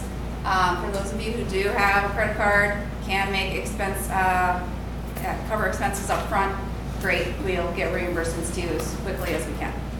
So, how do we do it? First, you have to complete a reimbursement form. We have a shared drive that we're going to share with everyone and put these forms up for you. So we need to get you into the RPI system if you're not already. Each team member who is potentially going to have an expense, if you're going to go on a trip to an industry conference and you're going to eat McDonald's and you're going to be paying for the Uber ride and you're going to pay for the tickets to get yourselves there, I'm going to need a reimbursement form for each of you. This is what the form's going to look like. Just basic information. I just need the top filled out.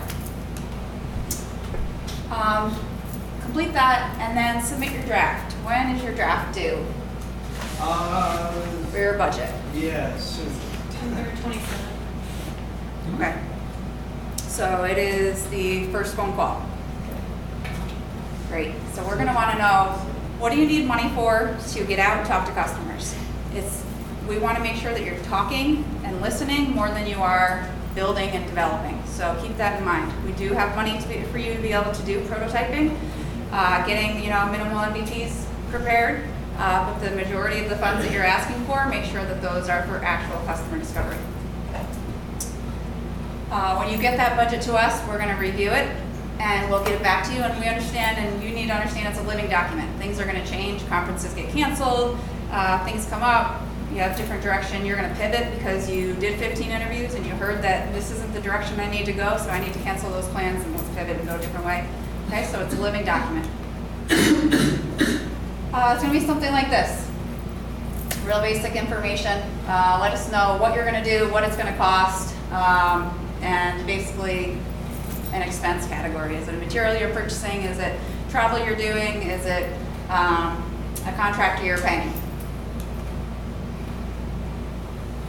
We're going to reimburse you on actual expenses. So if you are planning to do something and you haven't actually incurred the expense yet, I can't give you the money yet. You have to incur the expense in general. Again, students with the special needs, come and let us know.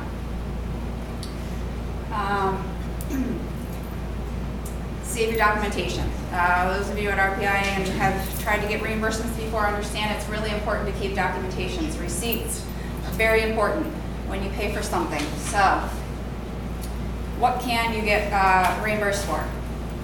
When you consult with customers, you're going to need to travel to do so. It's not always, walking down the hill to the farmer's market. We understand. So it's gas, it's mileage, it's a airfare, it's a train ride, it's a bus ticket. You need to rent a car. Those are things that are all able to do. We can reimburse for those things.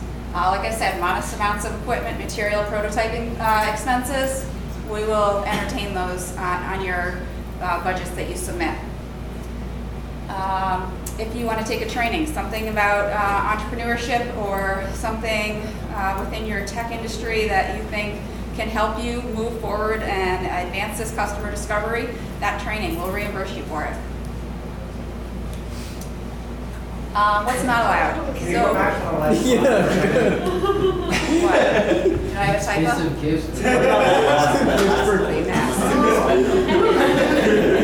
How did I get in there? That's fantastic. Thanks, John. Wow, I don't know how it happened. That's so crazy. Don't ever submit slides in advance to Clint. Do that. That's crazy. Because this is NSF funding, you can't ask for reimbursement for alcohol. We can't pay you for that. This is not to be used for legal or administrative costs. You can't put up a legal expense here. We're not paying for your patent with this money. And any type of advising costs. Your mentors, your advisors, anyone you're connected with, we're not paying those people. So it's just a quick example of what your budget may look like. Again, really simple. We'll have an example for you on that shared drive. That's the wrong date, but... that was for the final, like everything must be submitted. Okay. I think, when you want to finally submit it. Okay. Like not the initial budget, but like everything has to be wrapped up. You know, all your expenses have to be wrapped up by. So the program itself is going to end sooner than this, but we will keep the spending window open till this date. All right. Okay. Thank you. All right, real quick. So I know it's late. We have to meet at 8 a.m. tomorrow, and I want you guys to create a 10-minute presentation to answer these questions. So we've hammered this home already, so it should not be difficult, okay? What problem are you trying to solve? Who are your customers? How large is the market opportunity? Don't get into the weeds. Doesn't have to be incredibly detailed. What are the top 3 to 5 assumptions that your opportunity depends on? What questions will you ask to find out all this stuff, and who are you going to ask? Start getting in the mode where I got my business model canvas, I got to figure out who I'm going to go talk to, how I'm going to talk to them, what are their names, what do they look like, how can I find these people, and how am I going to be clever enough to test my assumptions. And just the last minute thing, look for a trade show. One of the things that's very natural for us to give out as part of this NSF grant is like going to a show. So if there's a show like some cardiac surgery show, I have no idea, you know, and like everybody's there doing surgeries and shit, and there's all these booths with hearts and crazy. That's what you should go to. Like, so you could go there and talk to your customer. So find out who your target customer is. Look for a trade show, perfect for these kind of things. Your academic lead said that there's something coming up in Colorado for some wind energy show. He was like, man, we should go to that. That's awesome. That's a perfect thing to spend money on, okay? So look for a trade show. Do your homework. 10 minutes. Pitch tomorrow down at Ignite U, 333 Broadway, 3rd floor, center of gravity, but don't go in the center of gravity entrance. 333 Broadway is around the corner on Broadway, not on 3rd Street, okay? 8 a.m. tomorrow. We will have refreshments for you, okay? And then we're going to do a little field trip down to Farmers Market. It should be fun, okay? Thank you.